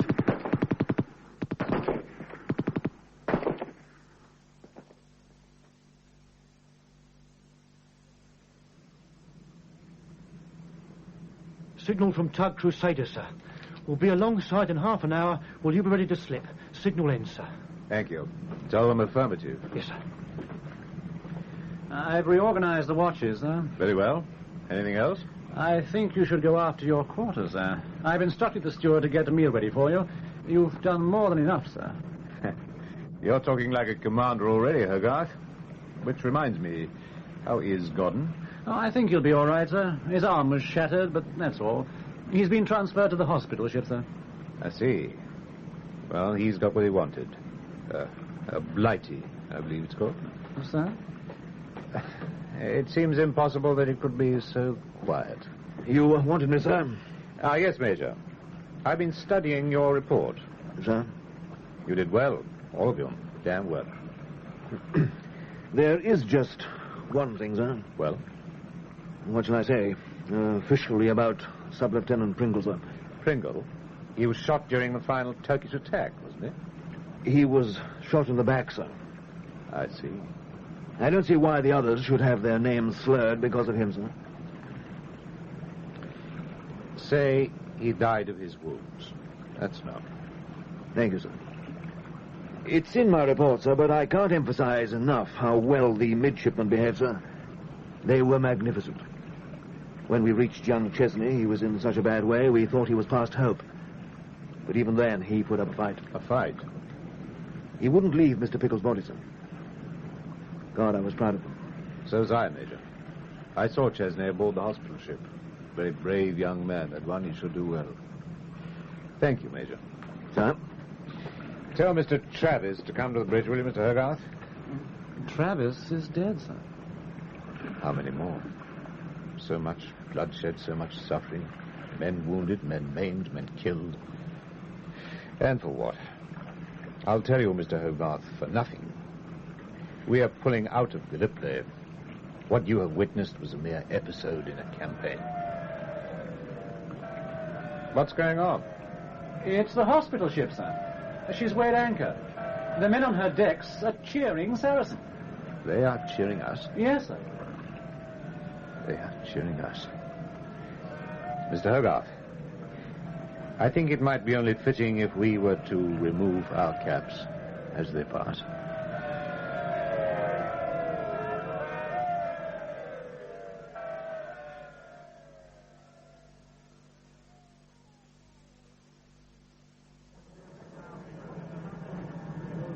Hello, Dick. I knew I'd find you if I looked long enough. How are you feeling? Oh, Bob Driscoll. Good Lord. Oh, thank God you're safe. I'm fine, thanks. What happened to you? I got it in the leg. Walking wounded and all that. We can go and see Helen together now, Dick, eh? Helen? Yes. Yes, I'd like that. Mind you, damn fine pair we'll look, both limping in step. Oh, help me up, Bob. We're underway. Thanks. Oh, so we are. Was that what all the noise is about? Look, there, through the port. We're passing Saracen. God, she seems a world away now. You know, Bob, I hate to leave the old girl like this. I wonder if I'll ever see her again. Never mind, Dick, old man. Bear up. We're going home. Come in. Oh, to be in England, now that Driscoll's here. Hello, Bob. Come in. How nice to see you. Well, Dick, old man, and how's the patient? Well on the road to convalescence, I trust. Oh, I think so, Bob. It's a hellish slow job. I sometimes think I shall be in hospital forever. It serves you right for being a bloody hero, old stick. Which reminds me, congratulations. What for? Well, don't you know? You're in for a decoration. DSC, I think. And how does that suit you? I don't believe it. Well, it's true enough. I ran into Mark Bowshears. He's home on leave, you know. He told me. I'll be damned. I expect you will, Dick, but not yet a while. Well, you're very bright and breezy, Bob. What's up? Well, I've just heard that I'll soon be off the sick list. Well, I can't say I'm sorry. Oh, I know that when we're at the front, we all dream of taking a blighty, but, well, a couple of months convalescing is just about as much as I can stand. I want to get back to my unit. I feel I'm not, well, pulling my weight somehow. Yes, I know what you mean. Oh, by the way, Bob, how's Helen? I did hope she might have been up to see me. Well, yes, old man. Well, you see... Yes? Well, it's a bit tricky. Oh, come on, Bob, out with it. What's up? Well, I know how fond you are of Helen and all that, but, well, you remember that dance there was? There was a dance on the Saracen. But I explained all that. Yes, I know. But it seems that Helen has grown rather fond of Mark Bowshears. Well, she met him, well, at the dance, if you remember. Oh, yes, I remember. I introduced them. Well, it's damn bad luck and everything, Dick. But you know what strange creatures women can be. No, Bob, I don't. But I'm just beginning to find out. Mark Bowshears. Well, well. None but the brave deserve the fair. Isn't that what they say, Bob? Oh, look, Dick, I hope you won't take this too much No, to heart. Bob, don't worry. It was nice of you to come and let me know. I take it that was the reason for your visit. Partly. Well, and of course, to see how you're getting on, old man. Yes, I know that, you ass. I'm only joking. Anyway, I've got a bit of a confession to make. While I've been lying here, I've been thinking a lot about my other girlfriend. But I didn't know you... Oh, yes. Yes, I'm a dark horse, you see. I've had another girlfriend in the background all the time. And I'm just beginning to realize how much she means to me. In fact, I can't wait to meet her again. You sly old dog. Anyone I know? Oh, yes, Bob. You've met her. Her name is Saracen. Look here, I believe you're pulling my leg, Dick. You know, Bob, I believe I am.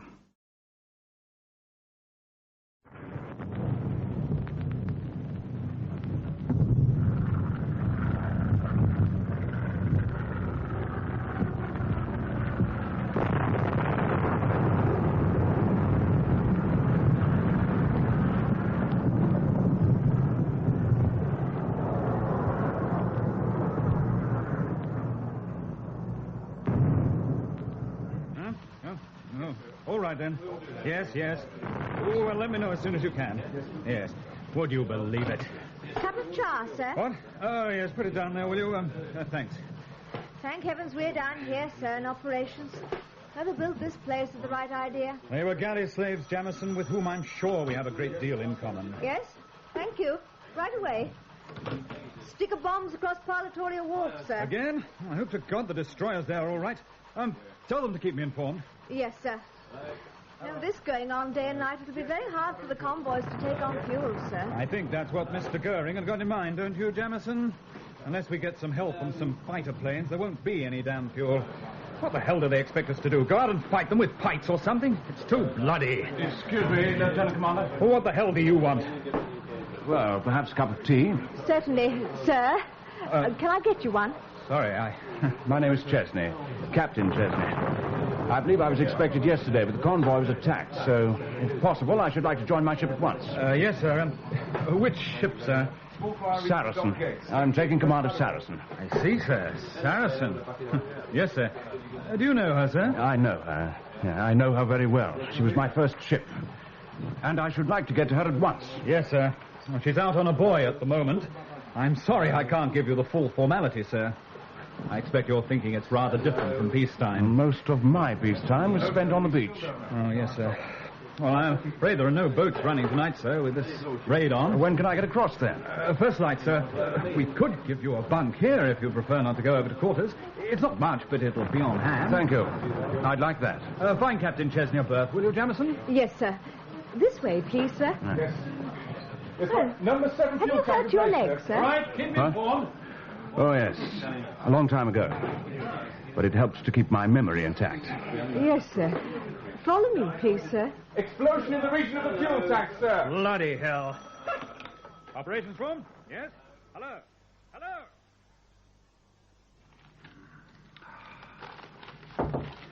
Come in. Morning, number 1. Ah, morning, James. Take a pew.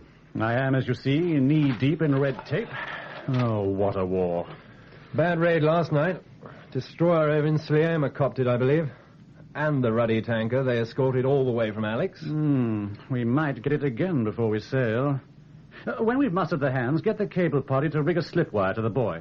If we're pushed, we can break the cable and get away in a hurry. Hurry? What, in this ship? The speedy Saracen? Now, look, Guns, let's not get started on your pet moan. This is our ship, and we must do our best. Now, it'll be cutter soon, so let's get cracking. You are officer of the day, I presume? I wouldn't have stayed aboard otherwise. A nice booze-up, followed by the exotic charm of a dusky filly is more the way my mind is running these days. To be serious for a minute, I just wanted you to know that I think it's a crying shame about your getting saddled with this job. What do you mean? Well, it's obvious, isn't it? Here you are, Jimmy, of a worn-out nautical anachronism that would have been scrapped if there wasn't a war on. That will do. No, wait a minute. You know I'm right. Look at what happened. We get a deadbeat old fool in command who runs her aground. They got rid of him, sure. But you're still here, when you're a natural for command of a destroyer. And why are you still here? Because they're going to give us another skipper who probably served under Nelson. And you've got to hold his hand and tell him the difference between port and starboard. That's quite enough, James. In fact, it's more than enough. I thank you for your loyalty, but you know damn well you shouldn't talk like that, whatever you think. You were the only other regular officer on board. I depend on your support. You start saying things like that, and God knows where it'll end. You've been at sea long enough now to know that every damn bulkhead has got ears like a donkey. I make myself clear. Yes, sir. Admirably clear. I still think it's a shame, even if I'm not allowed to say it. Oh, go to hell. Aye, aye, sir. Oh, I'm beginning to sound like a politician. Come in. Yes, what is it? Signal, sir. And sailing orders. What does the signal say? The new captain is coming aboard in 10 minutes, sir. What? In fact, there's a launch at the jetty now, sir. My compliments to the officer of the day, and tell him I require his presence on the quarterdeck immediately. Aye, aye, sir. Night Liberty may not return. The ship a bloody shambles. Duty watch just having breakfast. Oh, this would have to happen. Oh, hell.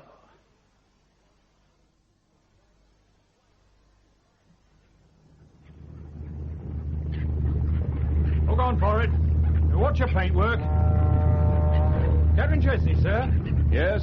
I say, any chance of a lift out to the Saracen? Yes, I'm going in that direction. Jolly good. I'm Wickersley, Saracen's doctor, actually. I suppose I've got a cheek, really. A tiny voice of caution warns me that you are rather senior. Chesnaye. Captain Chesnaye. Ah, splendid. I'm not genned up on the ranks yet. I've only been in the Navy a month. Shall we get aboard? After you. Oh, no, sir, after you. It is customary. What? Oh, never mind. It's a different Navy now. Sir? Nothing. Carry on, Mr. Wickersley.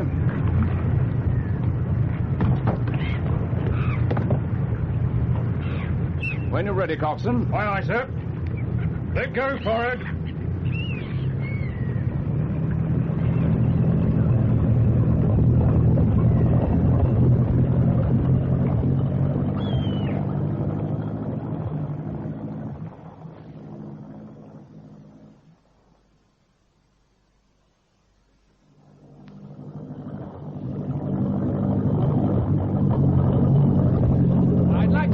aboard for a noggin, but it's a bit early.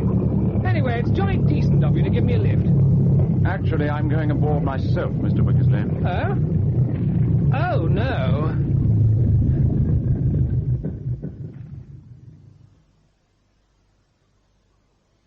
After you, sir. Thank you, number one. Quite a comprehensive tour of inspection. Do sit down. Thank you, sir. I'm very pleased indeed to have renewed my acquaintance with the old lady. Yes, sir. I will, of course, be making one or two small changes concerning the running of the ship, but more of that later. You mentioned that we were taking on stores at Alexandria. What sort of stores? Oh, we do any old thing, sir. Petrol, bully beef, anything the senior officer thinks fit. What do you mean by that? Well, nobody cares about Saracen, sir. She's old, clapped out, like a good half the ships we've got out here. You don't like this ship, do you, number one? I'm used to it. Well, that's about all. She's slow, out of date, badly equipped, and badly manned. When I first joined Saracen, it was an honor to be selected. She was brand new then. There were old ships in the fleet as well, even older than she is now, but the job had to be done. Any job. And it's the same today. So if our orders are to hump stores, then we will be better at it than any other ship. Do you understand? Yes, sir. Good. The officers seem a pretty mixed bunch. Tell me about them. Well, sir, typical wartime collection. You will be meeting them in the wardroom, sir? Yes, of course. But I'd like your opinion. Well, sir, as I say, a motley crew. Well, there's Fox, the navigator, independent type. I used to be in the merchant service, running fruit to market. And McGowan, the gunnery officer, a competent regular officer, a good man. And Tregarth, the first engineer, thoroughly reliable. Lieutenant Norris, until recently a schoolmaster, not too sure of himself. And I believe you've met Dr. Wickersley, sir? Yes. Yes, indeed. There they are, sir. No wonder the Navy's going to pot. Well, we must ensure that it doesn't, number one, mustn't we? The Navy of today might not be all that a keen regular officer could wish, but it's still got a job to do, and it's up to us to see it through. Reservists and regulars alike. The sooner it's done, the better. So, we'd better start by making good time to Alex, number one, to pick up our bully beef and whatnot. Yes, sir. Very well. That'll be all for the moment. Carry on, number one. Aye, aye, sir.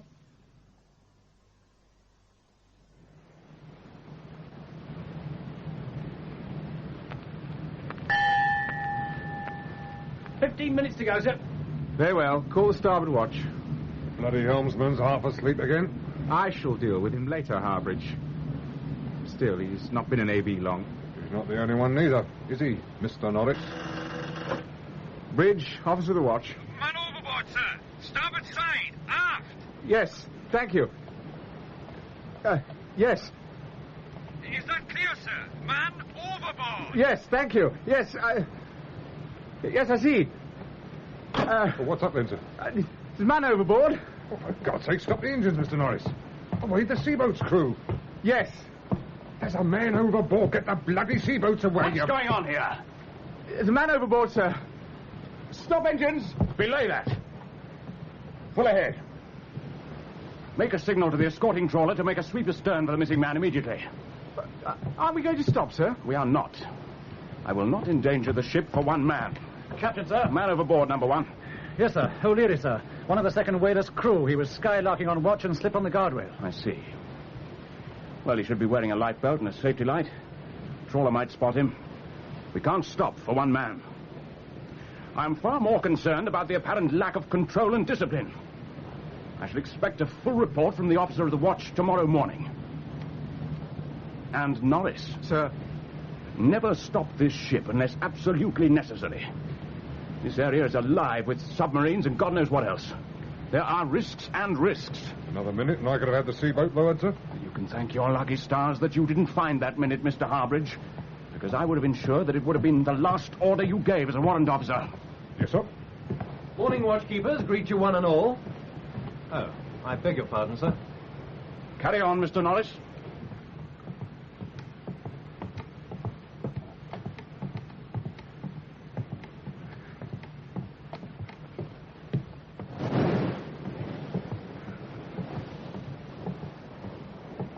happened, for heaven's sake? Man overboard. The captain left him to drown. I can see we're going to get along fine. I don't think. Yes, I've met some in my time, but this one is a callous swine.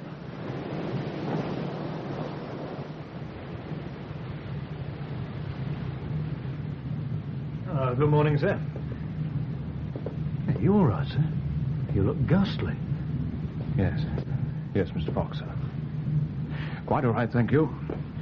It's nothing. Carry on. Aye, sir. Well, well.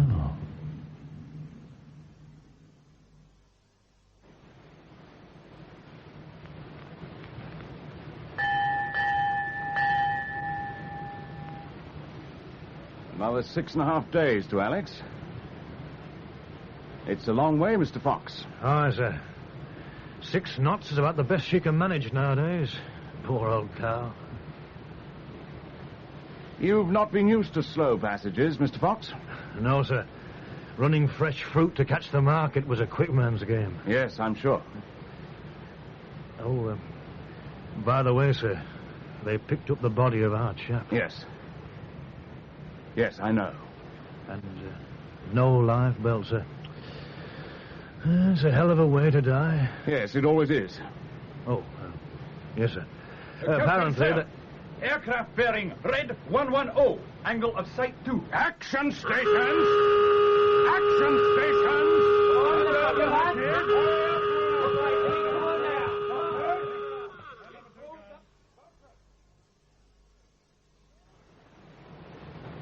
Number 1 Hurricane crew closed up, sir. Number 2, Hurricane crew. Ship at action station, sir. Coxswain on the wheel. Very good, pilot.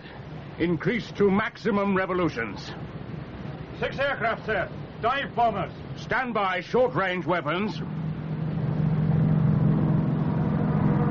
They're turning, sir. Open fire when your guns bear. Starboard 20. Starboard 20.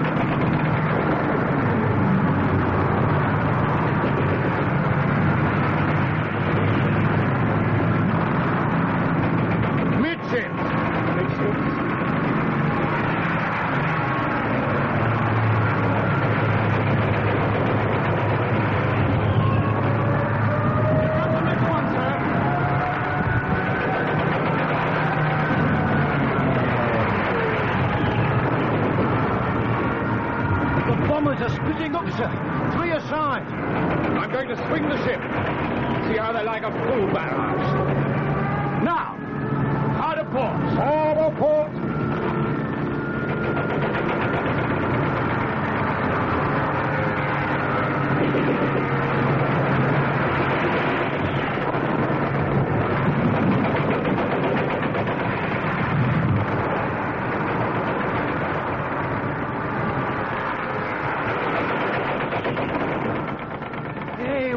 One of the beggars. No, 2. And the rest are shoving off. Go on, run, you blighters, run!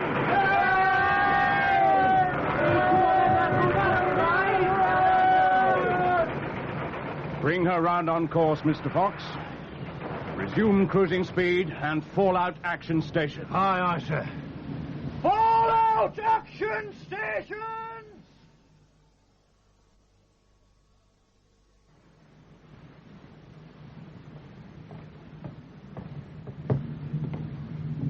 No damage or casualties, sir. Good. I thought the Port Hurricanes were a little slow in coming to grips. Have a word with guns about it, will you? I will, sir. 2 bombers shot down. Not bad. Not bad at all. I'm just going below. Carry on, number 1. Aye, sir. Well, I thought we'd had it, but he handled the old girl like a bloody destroyer. I wouldn't have believed it. Huh? Do you know what I think? And I've been watching him. He really loves this old ship. She's no worn-out old tub to him. No, she's really something. Aye, and so is he, if you ask me. Which you probably won't.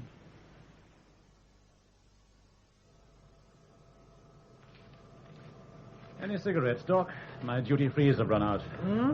Here, catch. Thanks. Yeah. Really is amazing. Some of the things our people write to their wives. You're supposed to be censoring those things, not passing judgment. All the same, they do make me feel as if I've been leading a very sheltered life. Very sheltered life. Still, I suppose you regulars are hardened to it. A girl in every port, all that sort of thing. Careful, Doc. You'll be getting the Navy a bad name. Well, as for me, I'm strictly a one-girl man. As you'll discover when we get to Alex. Uh-huh. Yes, I'd like you to meet her, Doc. Anne Curzon. She works with the Red Cross in Alex. You'll like her. Serious? I'm not sure. It's difficult to know in wartime. I think I'd know. Over starboard. Starboard watch to defense station. Starboard watch to defense station. How are you getting on with the old man? All right. Why? Just wondered. Seems to be quite a good chap to me. Yes. I haven't got his measure yet. Got a lot on his mind. Haven't we all? His leg seems to bother him. I think I'll ask him if I can have a look at it sometime. You do that. He'll have you for breakfast.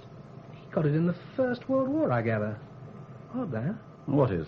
Well, quite a few blokes got cut up then. No, I mean, it's strange the way he looks. He's over 10 years older than you, yet you look about the same age. Don't you think that's odd? Considering the worries I've got, it's a bloody wonder I don't look like his father. Captain's compliments, sir. He wants you on the bridge at once. Oh, what's happening up top? Stop the port engine, sir. Trouble in the shaft, I think. Oh, that's all we need. One bloody engine. Tell the captain I'm on my way. Aye, sir.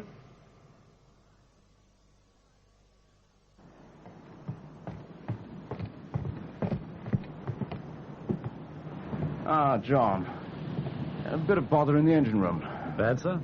More of a nuisance, really. Chief has been up to tell me that a bearing is running hot. It might be a blocked pipe. He was very insistent that I stop the screw and give his men a chance to look round. Can I relieve you for a bit, sir? She'll hardly make headway in this sea. I'm all right, thank you. Right, just wanted to put you in the picture. All very quiet, sir? Yes, isn't it? You're not married, are you, John? No, sir. Oh, that is, not yet. Thought about it? Not really, sir. Well, in wartime, it's hard to make such a decision. Oh, you don't want to think like that, John. It's not a chance that comes very often.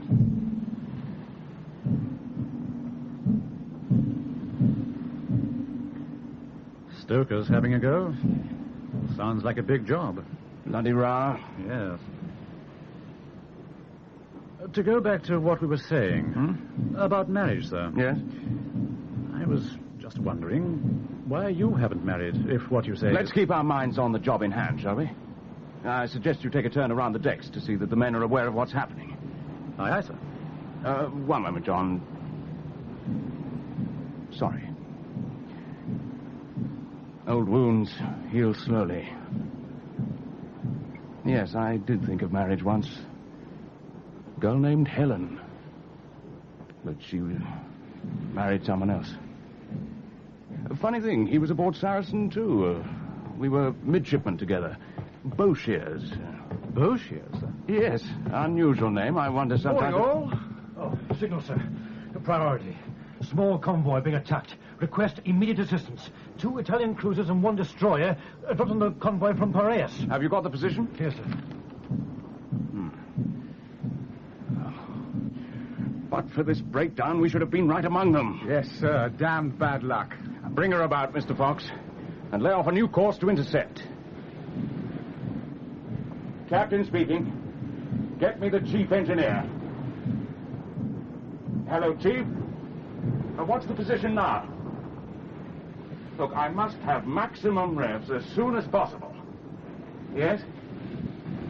Yes, I realize You that. better tell him what it's all about, number one, because I haven't got the heart. Hmm. He thinks that we should be there to give assistance. And I must say I'm not sorry. No, I don't fancy mixing it with some brand new eye-tie cruisers.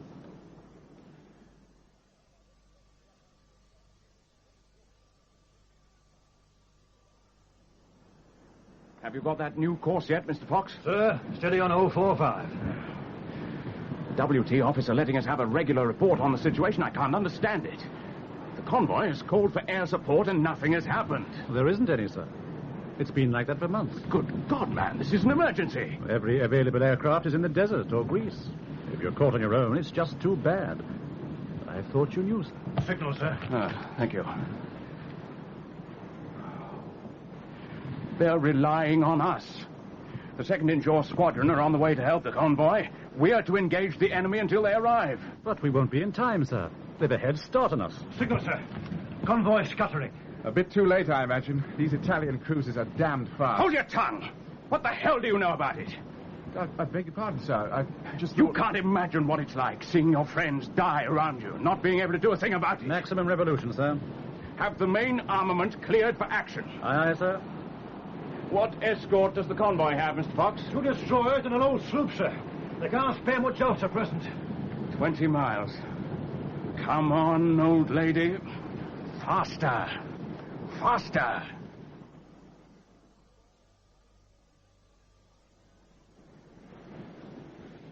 Smoke, sir. And wreckage. Slow ahead. Slow ahead. If only we'd been in time. Well, Mr. Norris, what do you think of this? Those broken hatch covers and broken planks were once fine ships. Those bodies, fine men. Valuable ships lost. Valuable men lost. We were too late for these chaps. Mr. Norris, you were right. Bring her back to her old course, pilot. Aye, Make a signal to C&C, John. Repeated 2nd Inshore Squadron. Convoy destroyed. No survivors. Aye, aye, sir. Nothing else, sir? There's a lot I'd like to tell them at the Admiralty, but it'll keep for the present. And get those gawping men off the upper deck, or find them something to do. It's like a bloody circus.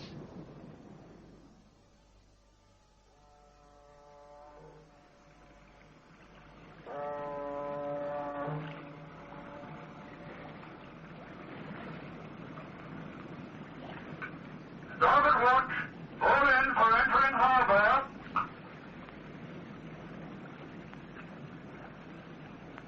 Starboard 10.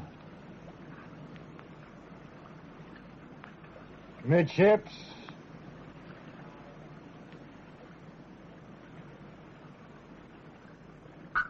Attention on the upper deck. Face the starboard and salute.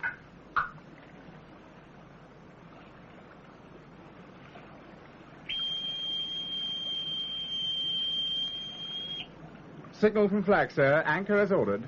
Thank you. Slow ahead, both. Slow ahead, both.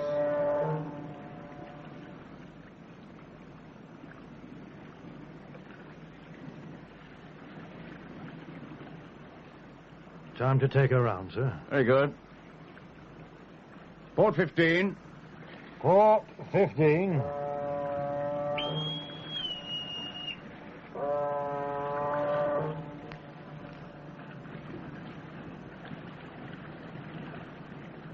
Half a cable, sir.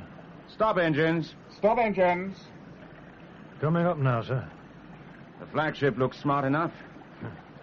The flag officer of the 2nd Inshore Squadron is rather particular, sir. Yes, I'll bet he's watching us right this minute. I'm sure he is. What's his name?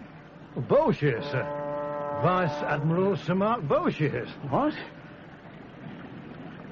Let go, sir, let go. Let go. Let go.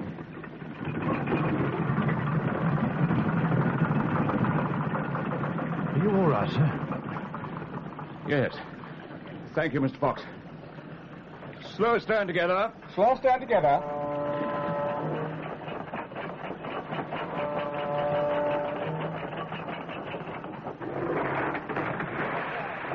Stop engines. Stop engines.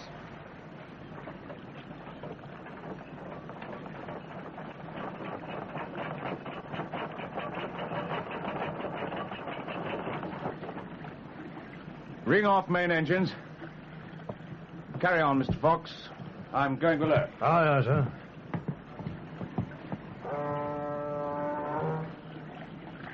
Did you see that? You see his face? By God, if you hadn't have been watching, we'd have hit that bloody tanker. What's going on? Nice place, Alexandria. I think I'll take a run ashore tomorrow. Why don't you do the same, Mr. Norris? Huh? Yes, I will. But I think I'd rather take a trip aboard the flagship when the old man reports to the Admiral. There's more here than meets the eye, if you ask me. I didn't, Mr. Norris.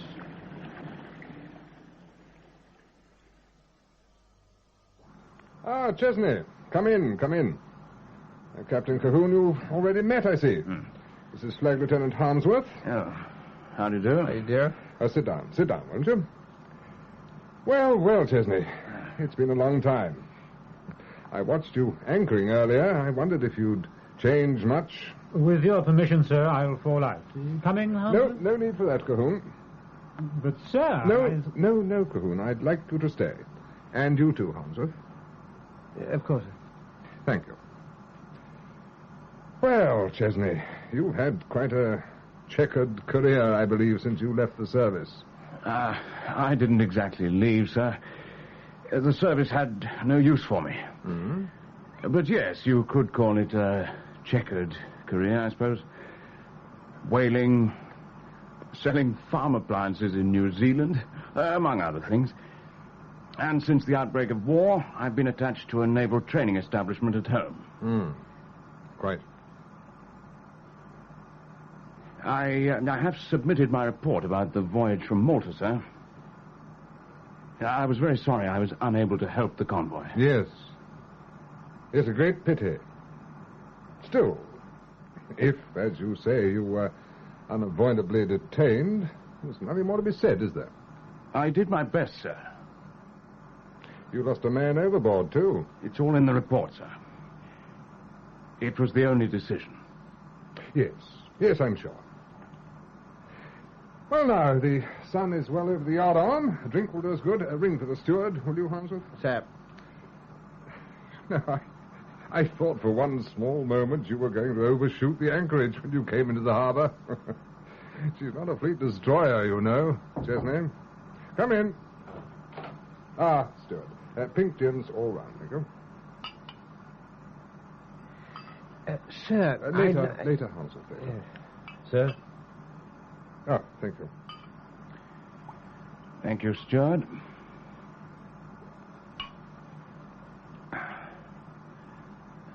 Another, please. Sir?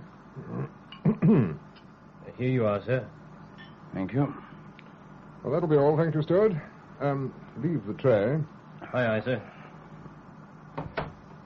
Well, now, Chesnaye, now that you are here, you better be put in the picture. Over to you, Harmsworth. Well, it's all in this envelope, Captain. Now, you will be attached to this squadron until further notice. You'll find all the relevant information concerning the military situation in Libya up to date, as far as it goes. You'll start loading supplies and stores in the forenoon tomorrow. The maintenance commander has all the details ashore and will arrange for lighterage, etc. Your first destination will be west of Tobruk. The army's getting in a bit of a flat down there. Will Tobruk be held? No, unlikely. I should think the enemy will probably bypass it and take it at leisure. We shall then have to evacuate the Maroon troops with whatever we have available. Jerry's got his eye fixed on Alexandria. After all, he's less than 300 miles away at the moment. Is it really as bad as that? Can't they stop him? They have a plan. But they intend to fall back and regroup and present a fixed front outside the Alexandria perimeter. The staff chap says that with the sea on one side and the Qattara Depression on the other, the army will be able to make a good show. To make up in some ways for the lack of air cover. And what of our support, sir? Mostly for Greece, Captain. We're really giving a bit of weight in that direction. I think Greece is a waste of time. Please go on. Have you forgotten the Dardanelles fiasco? Anyone can see we can't hold Greece, let alone use it as a springboard into Europe. If it's another proud gesture, then it's going to be a damned costly one. I think otherwise, Chesnaye. However, it's hardly your concern. You're here to command your ship in the best way you know. She's not much of a catch, but we can't be choosers. I need every vessel I can lay hands on. When you reach the Libyan destination, you may find that the enemy has overrun our people already. You'll get no support from Tobruk. You'll be on your own. It won't be the first time. Another gin, sir. Thank you. Incidentally, Chesnaye, if things do go wrong, you may have to sacrifice your ship. You do realize that, don't you? Lose Saracen. What do you mean? She's an old ship. Is useful at the moment, but expendable. If you are pinned down and the enemy catch you inshore, you must sink the Saracen before they get their hands on the supplies. This is a mobile, fast-moving war. Tanks, armored columns. Not like the Dardanelles at all. Both sides need fuel and supplies like lifeblood. I'll manage. You must. But I know you of old. Sentimental. Unrealistic. Now, look don't here, bother to argue. I wasn't going to say this, but you open the batting. The Navy's changed. You either keep up with events or you go to the wall.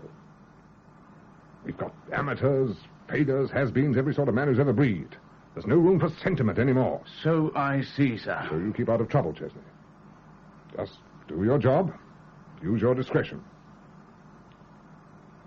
Well, that'll be all. Thank you, gentlemen. Oh, by the way, how's Helen these days? Lady Helen is very well, thank you. I'll see you over the side, sir. Captain Cahoon can do that, thank you.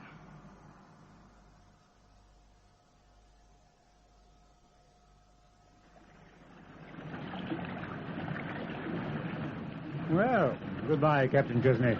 I hope we'll meet again soon. A remarkable interview. Yes, wasn't it? I don't suppose that fool Harmsworth will sleep for a week.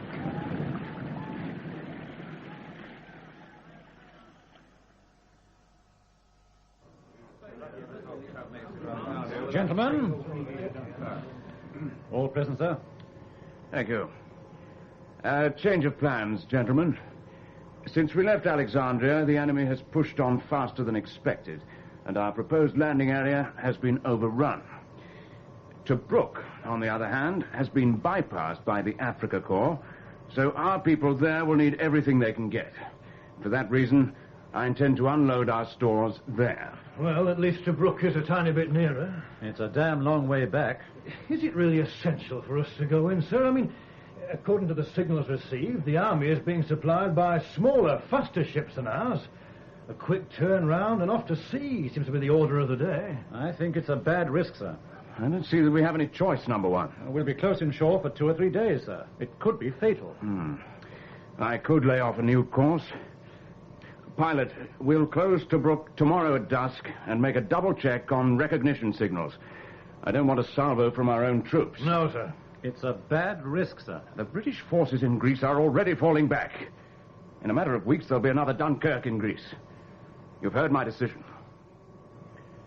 In times like these, morale is of the highest importance. The men in Tobruk do not question their orders. It is our duty, no, our honor, to give them every support. You can rely on the ship, sir. Good. For a small moment, I was beginning to wonder. Perhaps I could be of some use to the medical chaps, sir. Yes, Doc. We shall take aboard as many wounded as we can. Then you can get some practice in. Better them than me. That's all, thank you, gentlemen. If we fail, sir, we could lose the ship. It's happened to others. If I ran for home without trying, I should lose something more, John. You know, Doc, I've been sorting through the signals, and there's nothing that even suggests that the stores have got to be run into Tobruk. Well, nothing specific, that is. Perhaps he's got to use his discretion. Man on the spot, that sort of thing. Of course. Yeah.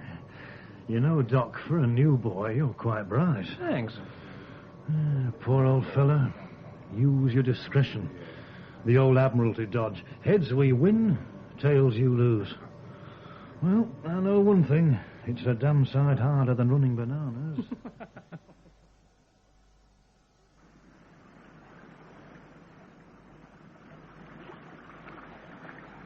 Steady on course. Closing 2,000 yards. Very good.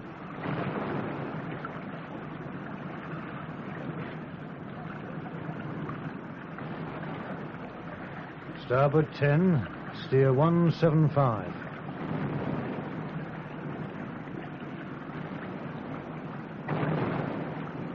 Looks like a fair bit of activity in the desert tonight.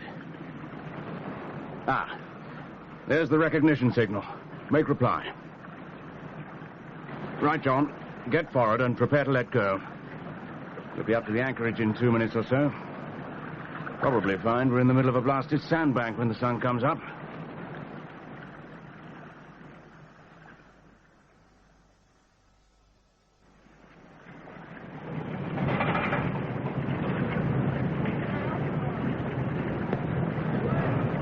The ammunition is unloaded, sir. We've got all hands on stores now. Very well. Get the buffers party to shift that tinned food from aft first. We'll give the stretcher bearers more room to breathe when they haul the wounded aboard. Has the doc got everything sorted out down there? Yes, sir. Yes, there are 200 wounded expected, mostly stretcher cases. I hope we can give them a quiet passage. Me too. Another half hour and we'll be rather naked out here. Have the hands stationed at all wires and springs and make sure that the chief engineer is kept informed of the exact position so he can crack on speed at short notice. I've done that, sir. Good. This must be a damned awful place to defend. Brings back memories, has it? Yes, a few. I never expected to see this type of warfare again. Take over, pilot. I won't be far away. Yes.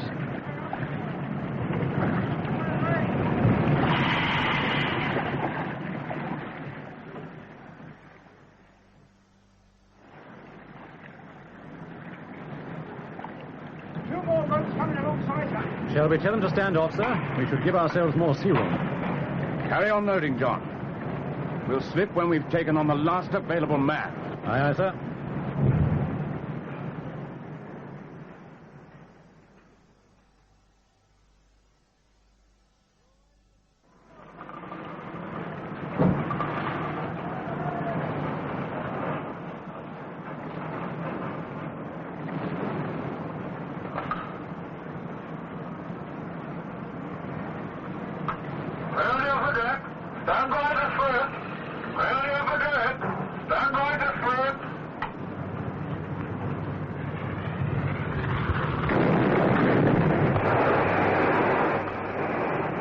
Not before time, eh, sir? It's going to be damned unhealthy here soon. Yes, I think it is. Good God. He's clearing the upper deck for the guns. He can't be serious. He can't open fire. He can't. Looks like it, sir. Good God, man. We'll have every bloody German for miles on our tails. What the hell is he playing at? I'm going to have a look. Men aboard. Aye, aye, sir.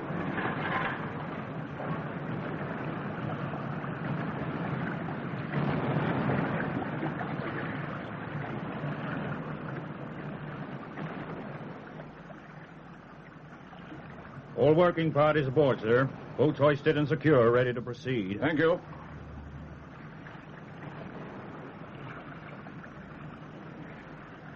Let go aft. Let go aft. Slow ahead, port. Slow ahead, port.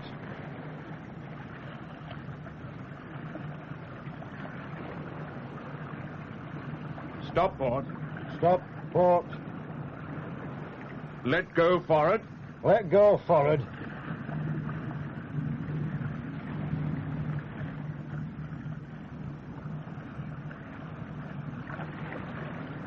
All gone forward, sir.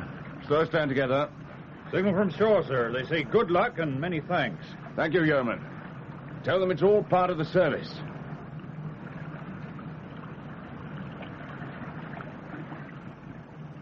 And now, Mr. Fox, we shall give Jerry a little surprise. Yes, I think you're right, sir. A damn great barrage of 15-inch shells from a ship they don't even know is in harbour. Don't make her sound like any old ship, pilot. She's a monitor. That's what she was built for, you know. Supporting land forces. I'll never forget the face of my instructor at Naval College when he heard I'd been assigned to a monitor. I can hear his voice now. A monitor, Mr. Chesnaye? A bastard ship. Neither one thing nor the other. Primarily designed to give support to land forces. A point which even a landsman would appreciate after only one glance.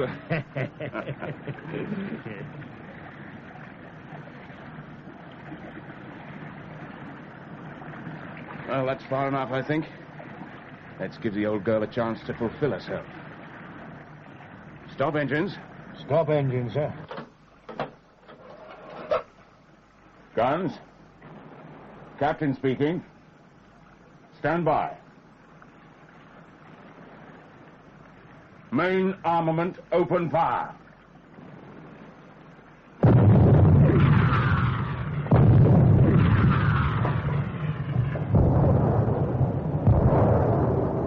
I think that'll catch Mr. Rommel with his breeches dangling. I sincerely hope so, Mr. Fox.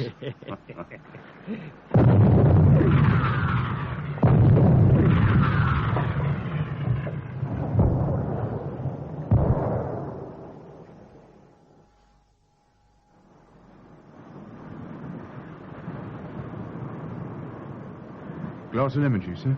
Ah, thank you. 5 hours, sir, since we left Tobruk. Good Lord, is it? It looks as though we're clear, sir. It does, John. So far, so good. Signal, sir. Read it. From C&C. Italian mine layer reported in vicinity. Believe north of Bardia and heading west. Mine layer is damaged. We'll try to reach first available harbour. Must be held or sunk until other forces available. There are 2 escorts. There are also a few alleged positions, sir, but that's the crux of the position. I see. Thank you. Deadly things, mine layers. Come into the chart house, Mr. Fox, and let's have a look at the chart. Right, sir.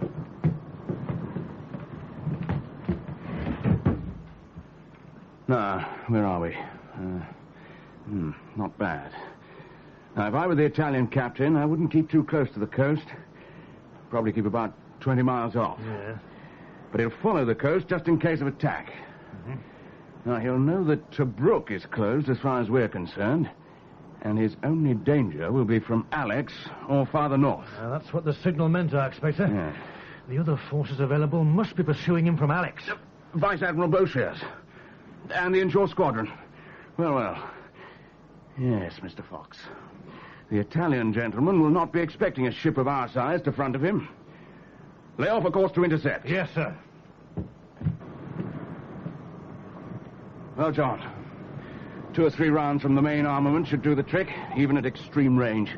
If she's carrying mines, she should go up like Guy Fawkes Night. In any case, she'll be no problem. And the escorts, sir? Well, they can't amount to much. Well, why do you say that, sir? It's hardly likely we'd have been told about a damaged mine layer if the escorts were bigger and more important, is it? Well, no, sir. And, sir, I'd like to apologize. For what, John? Tobruk, sir. I didn't think the risk was worth taking. I was wrong. Now, this mine layer will put us one up, sir. We've not sunk her yet, John. We should soon be up to her, though, sir. I hope so, for my sake. Aircraft bearing green 4-5. Action station. Open fire when your guns bear. Where is she? Come on. Come on, move it along. Ah, there she is, sir. Stuck her and coming in bloody fast.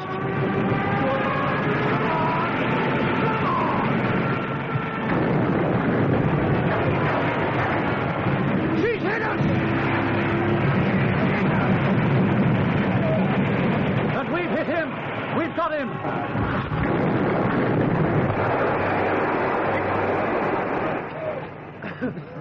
Yes, sir. Here, let me help you. There. Bridge. Thank you. Thank you. I'm all right. Mine layer sighted, sir. Dead ahead. Damage reports coming in now, sir. Bomb exploded in the lower mess deck. The damage control party's on its way. Hold a course. 2 points to starboard. Must get this damn smoke clear of the bridge. 8 of our people killed or missing, sir. Yes. Get me the gunnery officer, will you, number 1? Let's have a look at this mine layer. Guns? Captain for you. Gunnery officer for you, sir. Give me the target range guns. The range is 10,000 yards, sir. Yeah. But I should like to clear the turret, sir. Clear the turret? Yes, sir. The quarters officer has just reported to me, sir. The bomb passed through the working chamber below the turntable compartment and has sheared off a section of the lower roller bar. Do you mean the turret won't crane? That's right, sir. The guns are quite intact and fully operational. Yeah? But The turret can't be moved, sir. Well, if we can't use the training gear, what about operating the turret by hand? No chance, sir. Until the shore artificer can fix the path, the turret's jammed, sir. Very well. Keep me informed. Fire under control, sir. Damage report. No damage to hull, sir. That Italian captain must be wondering what in the name of hell is happening. Well, it's certainly his lucky day. He's altering course, sir. I'll bet he is. Hello, guns. Can we try a sighting shot if I swing the ship by engines alone? Can't be done, I'm afraid, sir. It could do the turret irreparable damage. And in any case, sir, it would be almost impossible to get a close shot under these circumstances. Thank you. Bloody hell. She was so near, too. Very well. Fall out action stations. Resume course for base. Oh, I'm sorry, sir. So am I, Mr. Fox. There will have to be a signal, sir. I'll make a signal, then.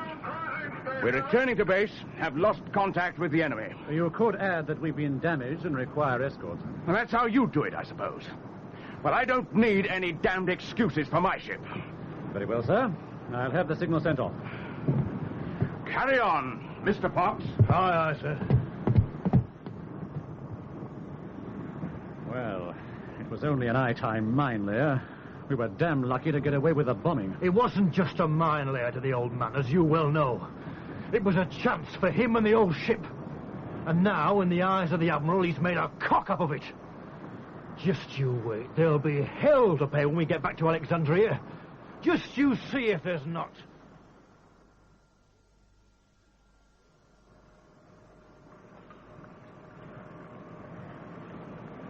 Ship secure, sir. And the ambulances are waiting to take the wounded off. Keep both watches at work until midday, and then pipe make and mend. Shore leave too, sir? Yes. Alexandria on a Sunday. There'll be little done today if I know the authorities here. Just keep the duty part of the watch aboard. The rest have earned a breather. They've done well. I was wondering, sir. I thought we might have a wardroom party while we're here, sir. Oh, we could get a few friends from base, some nurses and so on. Yes. Yes, you arrange it if you want to. Anything else, sir? Yes. Get the hands out of working rig as soon as possible. There's no reason for the ship's company to look like a lot of pirates. I'm going to my quarters to complete my reports. Yes, sir. I'll keep an eye on things. Captain, sir. Yes, what is it, Mr. Fox? Signal from flag, sir. For the captain of Saracen to report on board flagship forthwith. Yes, sir. I can't say I wasn't expecting it. Tell my steward to lay out a clean uniform while I shave and shower. I expect the Admiral can wait a little longer. The signal requires a report from you too, number one. From me? The Admiral apparently requires your statement for some reason or other. It seems he was rather keen on catching that damned mine layer. What will you say? That's my concern. It's unfair that I should be involved in this business at all. So you're going to leave us in the lurch? What the hell are you talking about? You think that your getting promotion is so bloody important that you can act like a bloody judge. Oh, I know you can log me for speaking like this, but someone's got to tell you. What the hell do you know about it? After this war's over, you'll run back to your wretched banana boat. I'm in the Navy for a career. It may have escaped your notice, but we've not won the war yet. And the way we're going, it seems most unlikely that we ever will. When we have won, you can throw men like Chesnaye back on the beach and men like me back to earning a living from the sea. But until that happy time, just remember that it's the Chesnays of this world who can save us, if given the chance. They're the only poor blighters who don't think about the future. So, you can tell that to Vice Admiral Bloody Bulgiers. I warned you, Chesnaye, but you still think you know best. I've had a dozen reports to do concerning that mine layer business, and I'm about sick of it. My orders gave me a certain latitude, sir. I landed my stores, and the army were very grateful. I've received a signal about that, and about the bombardment. You took it upon yourself to supply. Naturally, the army were pleased. But what do they know about our situation? We're snowed under with work, and in case you're interested, we're even shorter of ships than we were before. The Greek campaign was a waste of time. I implied as much when I was here before. I understand we lost 23 ships in one day. Now, I'm not surprised the Admiralty are worried. Look, Chesnaye, you seem to misunderstand why you are here. I did not call you to this ship to ask your opinion of world strategy or how to run my squadron. You were given a task, straightforward and uncomplicated. Not to mince words, you made a complete muck-up of it. If it hadn't been for that stupid bombardment, you would have been cleared away and in a position to stop the mine layer. You don't suppose that Stuka was there by accident, do you? It's the convoy all over again. You just cannot bring yourself to understand that your job is not to decide policy, but to obey orders. In this instance, my orders. Saracen's first job is to supply support for land forces. Not anymore. She's little more than a store ship as far as I'm concerned. With the enemy putting on the pressure throughout the Mediterranean, it now seems that even that role is unsuitable. Your orders will explain what you have to do. Saracen will sail when repairs are completed and proceed to Malta. Now, the island is near collapse because of lack of supplies. And we're going to push a fast convoy from here in the hope that some of the ships will get through. Force H will be faking a dummy run from Gibraltar to divide the enemy forces. And everything will be done to get the ships through. Saracen will sail early, and our convoy will overtake you a day or so before you reach Malta. You can supply extra anti-aircraft cover, and my squadron will screen the convoy from surface attack. At Malta, Saracen can continue to supply ACAC cover from the harbour and act as a base ship for personnel, etc. If she avoids being sunk, she might still be of some use to us. You mean she'll not be required for sea again, sir? Not wanted? That is exactly what I mean. You have 200 trained ratings aboard. Most of them will be needed for other ships as replacements. Your second-in-command will be offered a ship of his own, and most of your other officers will no doubt be willing to leave as early as they can. Will I be retained in command, sir? That'll be up to your new flag officer. But I have stated in my report that I consider the maintenance of a full captain aboard to be unnecessary. Any junior officer should be able to do that job. No, Chesnaye. Your place is at home. Your ideas are out of touch. Perhaps later, but right now we have an immediate job to do. Oh, come now, Chesnaye. You would have said the same thing if our roles were reversed. Your seniority gives you the right to express that opinion, sir. It still gives me the right to repudiate it. That will be all, Chesnaye. Thank you. Oh, by the way, I asked your number one, Erskine, is it? To come and see me. I believe he's waiting. Ask him to come in, will you? There's a good fellow.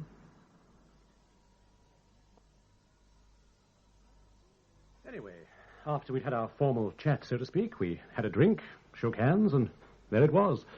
A command of my own. Must have come as a surprise. Well, not really, Anne. You see, I accidentally bumped into the Vice Admiral last time we were here. Matter of fact, he invited me for drinks in his quarters. He knows my family, you see. Oh. Anyway, he intimated then that I'd been earmarked for a command of my own. So, there it is. I'm afraid it means the end for us, Anne. Oh, I shall have to go to England, of course, and after that, I don't know what might happen. I see. How very convenient for you. Anne, don't put it like that. Well, that's that then, isn't it? Well, I thought I ought to tell you right away. It seemed only fair. Of course. Anne, I was hoping you'd be able to come aboard Saracen this evening. We're having a wardroom party. It'll probably be the last time we'll be together. Oh, we knew this might happen. Did we? Yes. I suppose I must have known all along, really. Pity you had to tell tales on your captain, though. It was the truth, as I saw it. As you saw it. Yes, I expect the Admiral was pleased with you. I wish to God I hadn't told you about it. I thought it might help to explain my position. You came because it was your duty, John. just as you felt it your duty to inform the Admiral that your captain is incapable of doing his job. Result, exit captain, enter John Erskine, the Admiral's friend. Oh, that's unfair. The Admiral asked me what I thought, and I told him. I'll bet. Look, Anne, I didn't want it to be like this. I didn't want to talk about the ship, but about us. When we reach Malta, I'll have to go back to England, and after that, who knows? I can only say I'm sorry. I know it doesn't help. But... No, it doesn't. By the way, I'm leaving here, too. Oh? Well, where are you going? Malta. Malta? Like hell you are. You no longer have any control over my life, John. I'm going to Malta to work in a hospital there. They'll never allow it. They already have. The Red Cross runs my life. Even your friend, the Admiral, can't stop me. Look, Anne, I must get back to the ship. There's a lot to do. Could you come aboard tonight? Could you? You want to go, John, but because of your code, you want to go with my blessing. Well, you've got it. Yes, I'll come to your party. I wouldn't miss it for the world. I think I shall get drunk. Oh, it doesn't have to be like this, Anne. Oh, for God's sake, go and leave me alone. You'll be all right? I shan't cut my throat, if that's what's on your mind. Well, bye, Anne. See you tonight. See you tonight.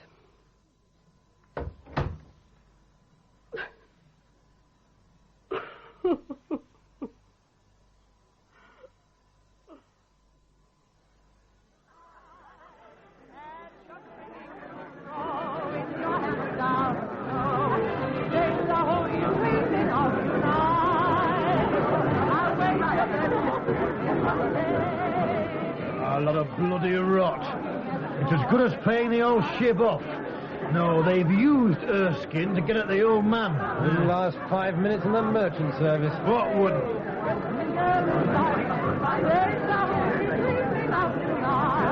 She's dead. Pull the other one. He's got bells on.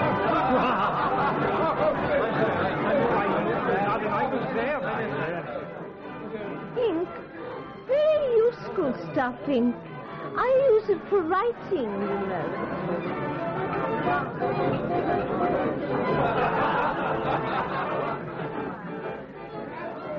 Good evening, sir. Good evening, Mr. Norris. Party going well? Oh, rather, sir. Yes. Sir? Yes? Well, I'd just like to say it's a damn shame, sir. It is. As a matter of fact, I love this ship. Now, to some of you, that may seem strange. If given a chance, we could have done something worthwhile together.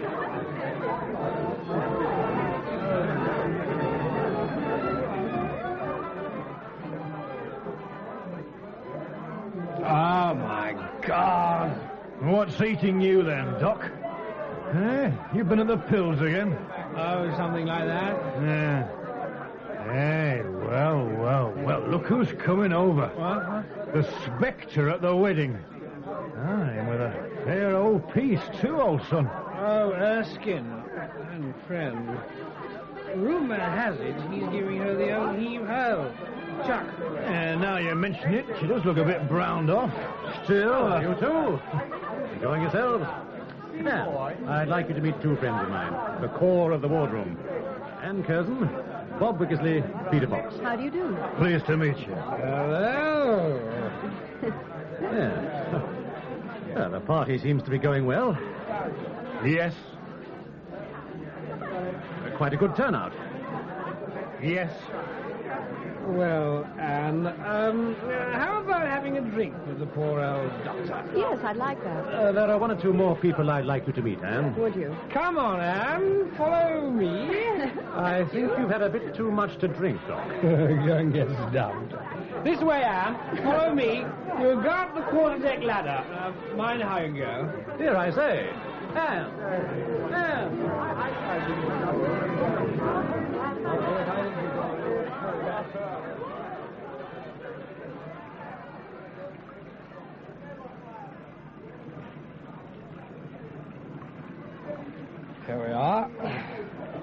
it's cooler on deck.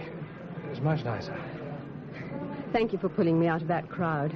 I was beginning to wonder why I came at all. Cigarette? Thank you.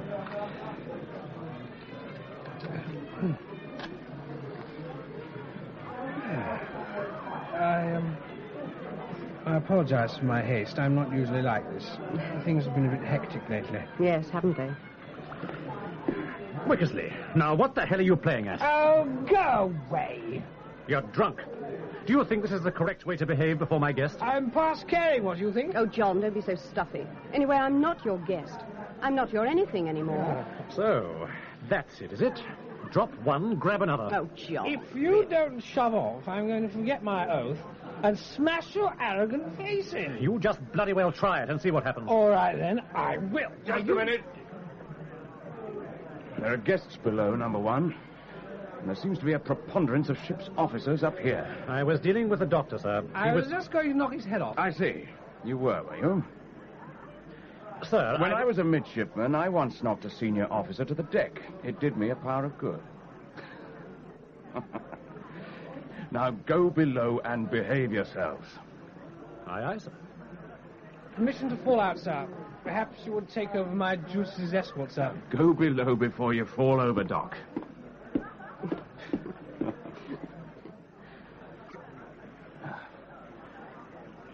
It's a beautiful view from up here. Yes, it is. I still can't believe that the Germans may be here soon. No, I don't think it will happen. Necessity makes our people achieve remarkable things. Would you like to go below? Not yet. It's so nice here. I may not get another chance to see the harbour looking like this. I'm leaving Alex soon. Captain, tell me about the ship. You were on her in the First War, weren't you? John said that... That makes me sound rather old. I'm sorry. I didn't mean to. No, of course not. I'll tell you what. You shall have the captain's conducted tour. Come on. I'd like that. Of course, she's somewhat different now to when I first joined her, in the old days. The First War, as you know, was really something.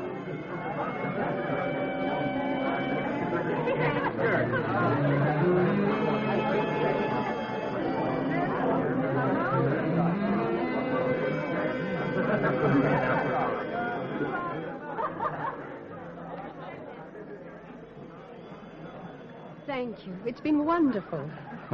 I hope I haven't bored you. Not at all. Shall we return to the party? No, thank you. That is, unless you want to. I'd rather stay here.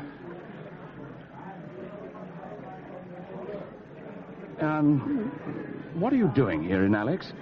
I was here on holiday when the war broke out. I couldn't go home after that. Where's home? Surbiton. Exotic, isn't it? And now to leave. Go to Malta. I am going, on the Cape Cod, with the convoy. Oh, is that careless talk? And with the Red Cross, you know. You're not a bit as I'd imagined you. You're not even like the others. I haven't got two heads. No, I'm not talking about... Perhaps it's because you've been away from the Navy. Some of the others in your position are so pompous. Does that sound silly? Oh, it's a compliment. And the way you talk about this ship, I could go on listening to you talk about her for hours. And that is not like me. John, well, John is different. He's a good officer. So is Goering, I expect. I came tonight prepared to hate everything. But I can't remember when I've been so happy. Well, it sounds as though the party's breaking up. We'd better go down. Yes. This way. Thank you. Oh, careful. Anne.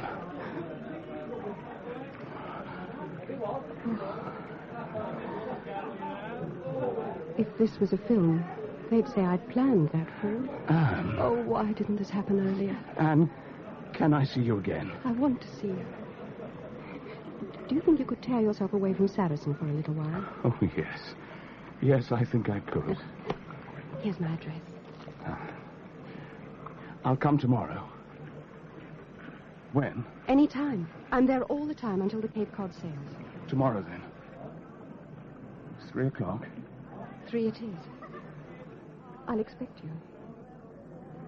I think we'd better join what's left of that party.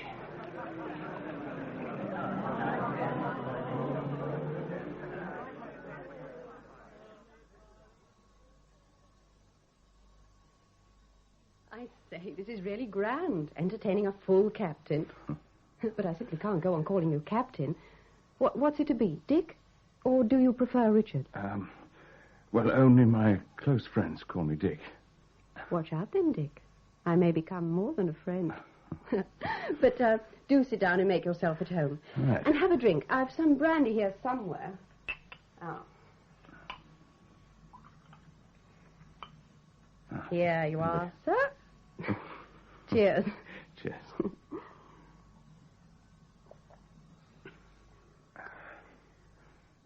Now, what shall we talk about? Saracen? Oh, good Lord, no. Well, tell me about yourself, Anne. Well, there isn't a lot to tell. Born and raised in exotic Surbiton. Anne. Oh, it's been splendid seeing you. But I suppose I really ought to make my way back to the ship. Must you? It's been wonderful. It really has. I wouldn't have believed it possible to be so happy. It's always possible with the right person. Dick, I'm afraid. Of what? Tell me, Anne. Of smashing something. Of losing the only thing that matters. Now. Anne. I don't want you to go, Dick. Not now. Not ever.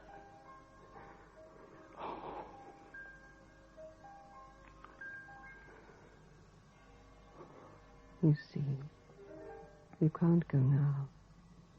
Not now. Stay just a little longer. You'll soon be captain again. Yes. All too soon, my love.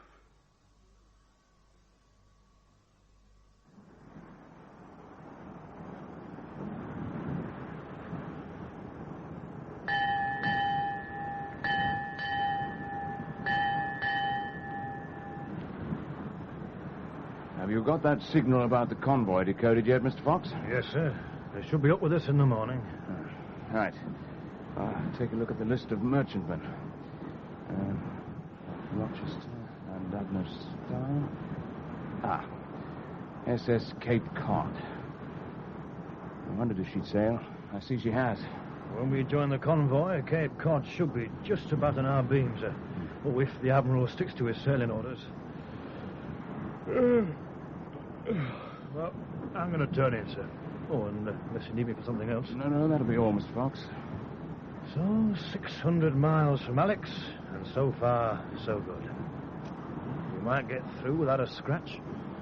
Radio room reports all quiet, sir. Might be a good sign. When the jungle falls silent, Mr. Fox, that's the time to watch out. And don't forget those enemy spotter planes. They've been buzzing around a little too much for my liking. Yes, sir. Well, good night, sir. Good night. Oh, sleep well. Urgent signal, sir. Intelligence reports heavy surface units at sea, approximately 150 miles east of Syracuse. No further details yet, sir. I shouldn't think any further details are necessary. Thank you. Yes, sir.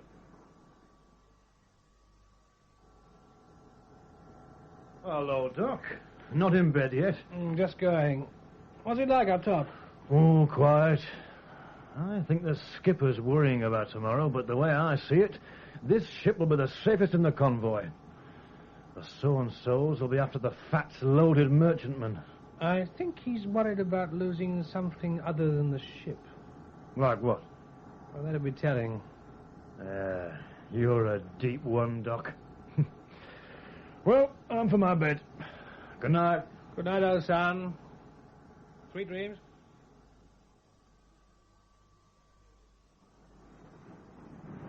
Convoy sighted, sir.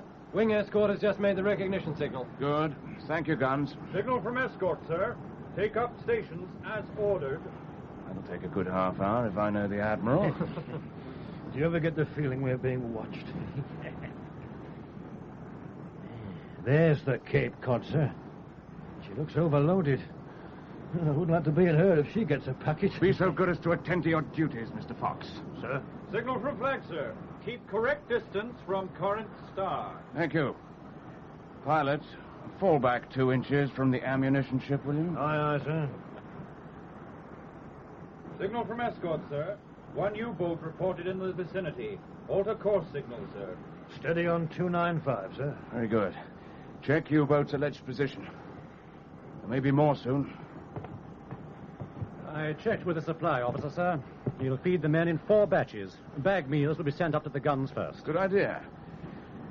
You can relieve me for the night watches. I have a feeling it's going to be a very busy day tomorrow.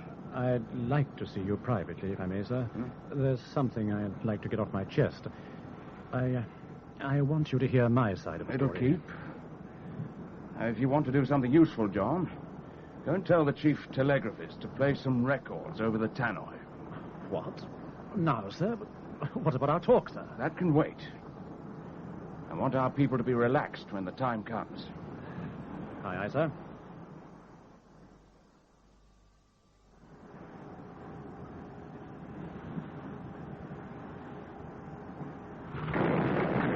What the hell? Captain on the bridge. Action stations. It's a bloody U-boat. There it is. A cunning beggar's crept in among the convoy. What's going on? A U-boat, sir. It got the tanker on the boat quarter. Torpedo passing on port beam, sir. She's diving. The tanker's capsizing, poor devils. Can't we do something, sir? Keep station and watch the other ships. If the convoy breaks now, they're done for. Destroyers after the U-boat, sir. They're going to ram her. They have, by God. Keep those men quiet. That's one less of the swine. And one less escort, too. She'll be no good for a month after that. Signal, sir. Priority. Well, come on, spit it out. 4 heavy enemy units 50 miles to northeast of convoy appear to be shadowing them. Waiting for night, more likely. 50 miles, eh? Well, it says, sir, but you know these intelligence reports. What's happening now? Well, I think the Admiral has some ideas about this, sir. Signal, sir. Thank you. Yes, Mr. Fox, you're right. He does. He is calling up his 4 cruisers to attack the enemy without delay. Best bloody thing for them, sir. They won't be expecting it. I wonder. Just a minute, Mr. Fox. There's something wrong here. Yes, sir. Get me those signals reporting the enemy forces we had yesterday, will you? And, Yeoman, sir? Make this signal to flag. Enemy surface units may be different from those earlier reported. Aye, aye, sir. Sorry, I'm not with you, sir. Yesterday's signal referred to a major enemy group 150 miles east of Syracuse. Now, we get a signal that they are 50 miles to the northwest of us. Well, they could do it, sir. Unlikely. The convoy has made umpteen alterations since leaving Alex. You mean one of the signals is wrong, sir? No. I think there are 2 enemy groups. And if the Admiral details the cruiser screen, the way will be open. Signal from flag, sir. Disregard previous intelligence sighting report. Inshore squadron will proceed immediately and engage the enemy. Signal adds, sir. Don't be frightened. Flagship Aureus will stay with you. End of signal, sir. Of all the bloody fools! Quite a sense of humor, the Admiral, sir. I don't think. The worst of it is he's probably right in his assumption concerning those intelligence reports. What time is sunup? Well, with this visibility, sir, it'll be light at 8 bells. Very well, Mr. Fox. We'll see who's right when daylight comes.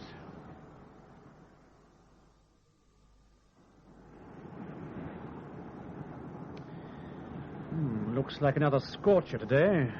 All ships on station, sir. We might get a clear run today with a bit of luck.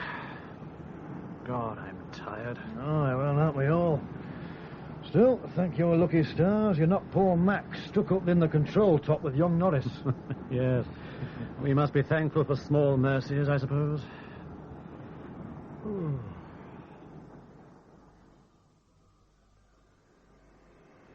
Anyway, Guns, what the hell are we supposed to be looking for?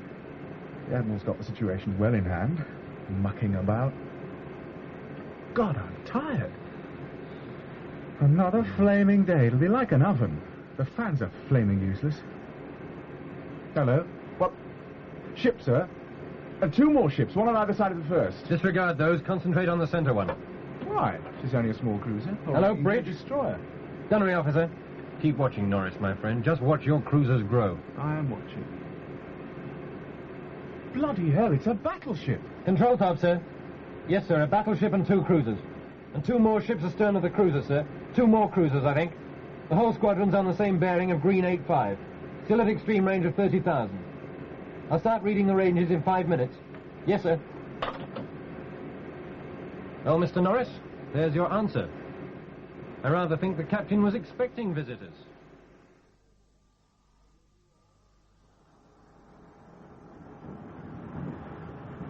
Morning, all. Hello, Doc. You come to referee? What's up? A battleship and 4 RTI cruisers. They're about 14 miles off at present. Range 285. Flagship signaling, sir. Alter course. Steer 225. Do you think we might miss them? Aye, if we get our skates on. The Admiral intends to steer away from the enemy. There's always a chance, of course. How far can they shoot, sir? They'll be in range at 20,000. After that, it's anyone's guess. Range 280. The bearings changed, sir. They're after us. Signal from flag, sir. Maintain course and speed.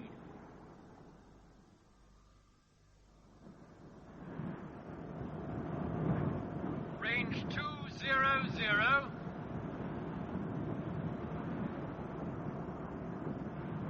The enemy's opened fire, sir. For what we are about to receive. The old Greek. She's blown her to pieces. Flagship's turning towards the enemy, sir. That won't worry them. They'll get the convoy first. Signal from flag, sir. Scatter. Cape Cod's been hit, sir. Her bridge is gone. Make signal to flag. Request reform convoy. Aye, aye, sir. We must keep together. It's our only chance.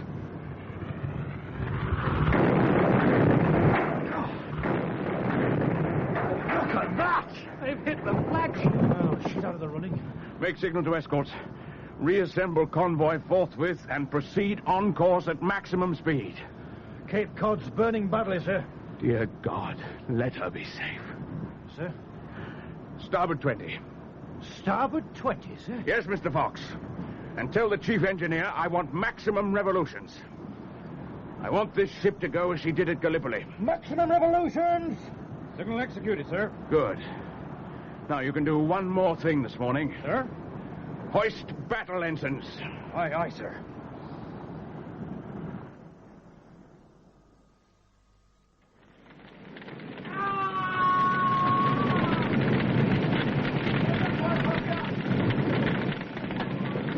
Harmsworth.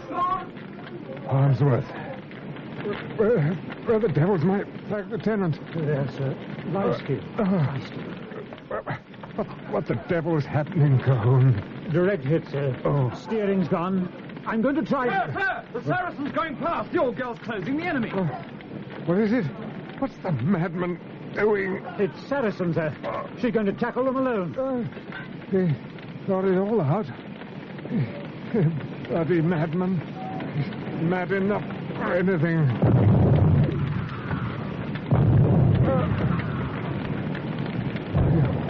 You'll see. Chesnaye will do something today. Helen, for God's sake. I'm afraid he's dead. Come over here. Take a good look at Saracen. You will never see the like again in a lifetime. Go on, Saracen. Now, what do you think of that, eh? What do you think of that?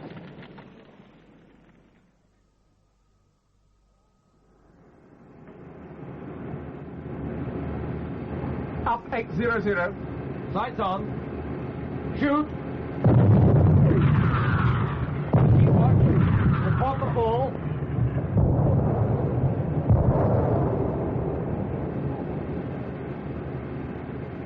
Over down 200.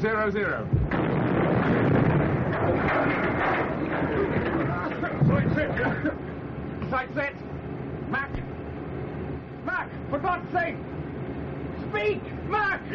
sir.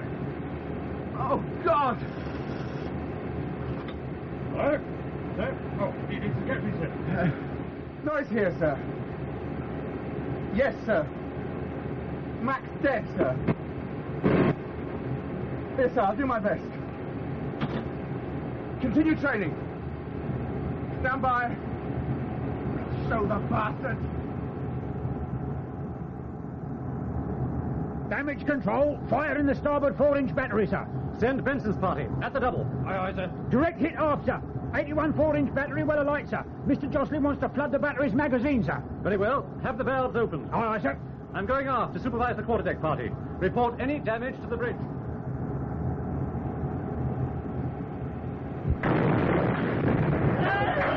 Hold on, Fred. I'm coming. Stretcher party here. Lost 3 men, sir. Smashed to bits. It won't be long now. Hello, Erskine. Busy day. Wish I felt as cool as you look. No wonder you're always carping about us reservists. See you around, I hope. Sir, can you come, sir? Control reports damage and casualties in TS.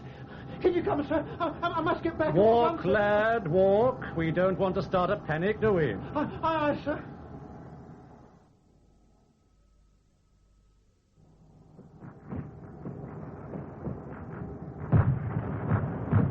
.20, sir.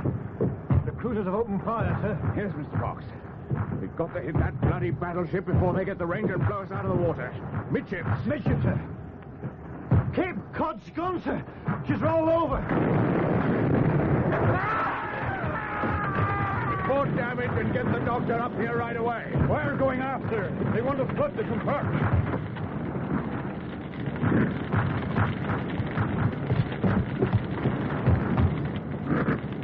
Sir? Yes, Doc. Look at Mr. Fox, will you? It's too late, I'm afraid, sir. Poor old Foxy.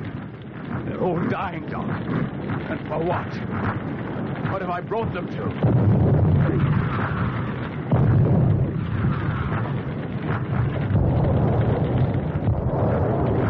A hit! A bloody hit! We hit her, sir! It must have been the gun turrets as they were loading. One of our shells didn't do that damage. We struck back, Doc, last. Whatever happens, we struck back. Damn good! Hello, Norris. Keep firing at that bloody battleship. Keep hitting her no matter what else happens.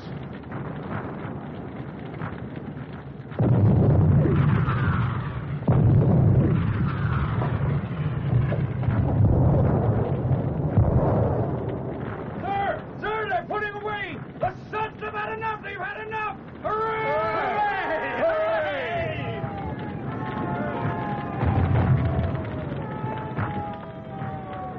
Very good show, sir. The signal from escort, sir. Request instructions. Tell the senior officer. You're the senior officer now, sir. And, sir, I'm sorry, sir. Sir, Tug Goliath reports all hands Cape Cod safe. They keep repeating, sir. All hands safe. Thank God. Escort reports return of cruiser squadron, sir. Request instructions. Make signal to CNC. Repeated inshore squadron. His Majesty's ship Saracen. May the 18th, 1963. The death was reported last night of Captain Richard Chesnaye, V.C., R.N. retired, who died at his home in Hampshire whilst watching television. Captain Chesnaye was awarded his Victoria Cross during the last war for defending a convoy against superior enemy forces. He leaves a widow and one son. Extract from the TV column of the Daily Echo, May the 18th, 1963. Tonight, viewers will see a short film from the Pacific of Britain's latest air-to-surface missile. The film, presented with the cooperation of the United States Navy, will show the missile being homed on a moored target ship. The vessel used was an old British hulk, once named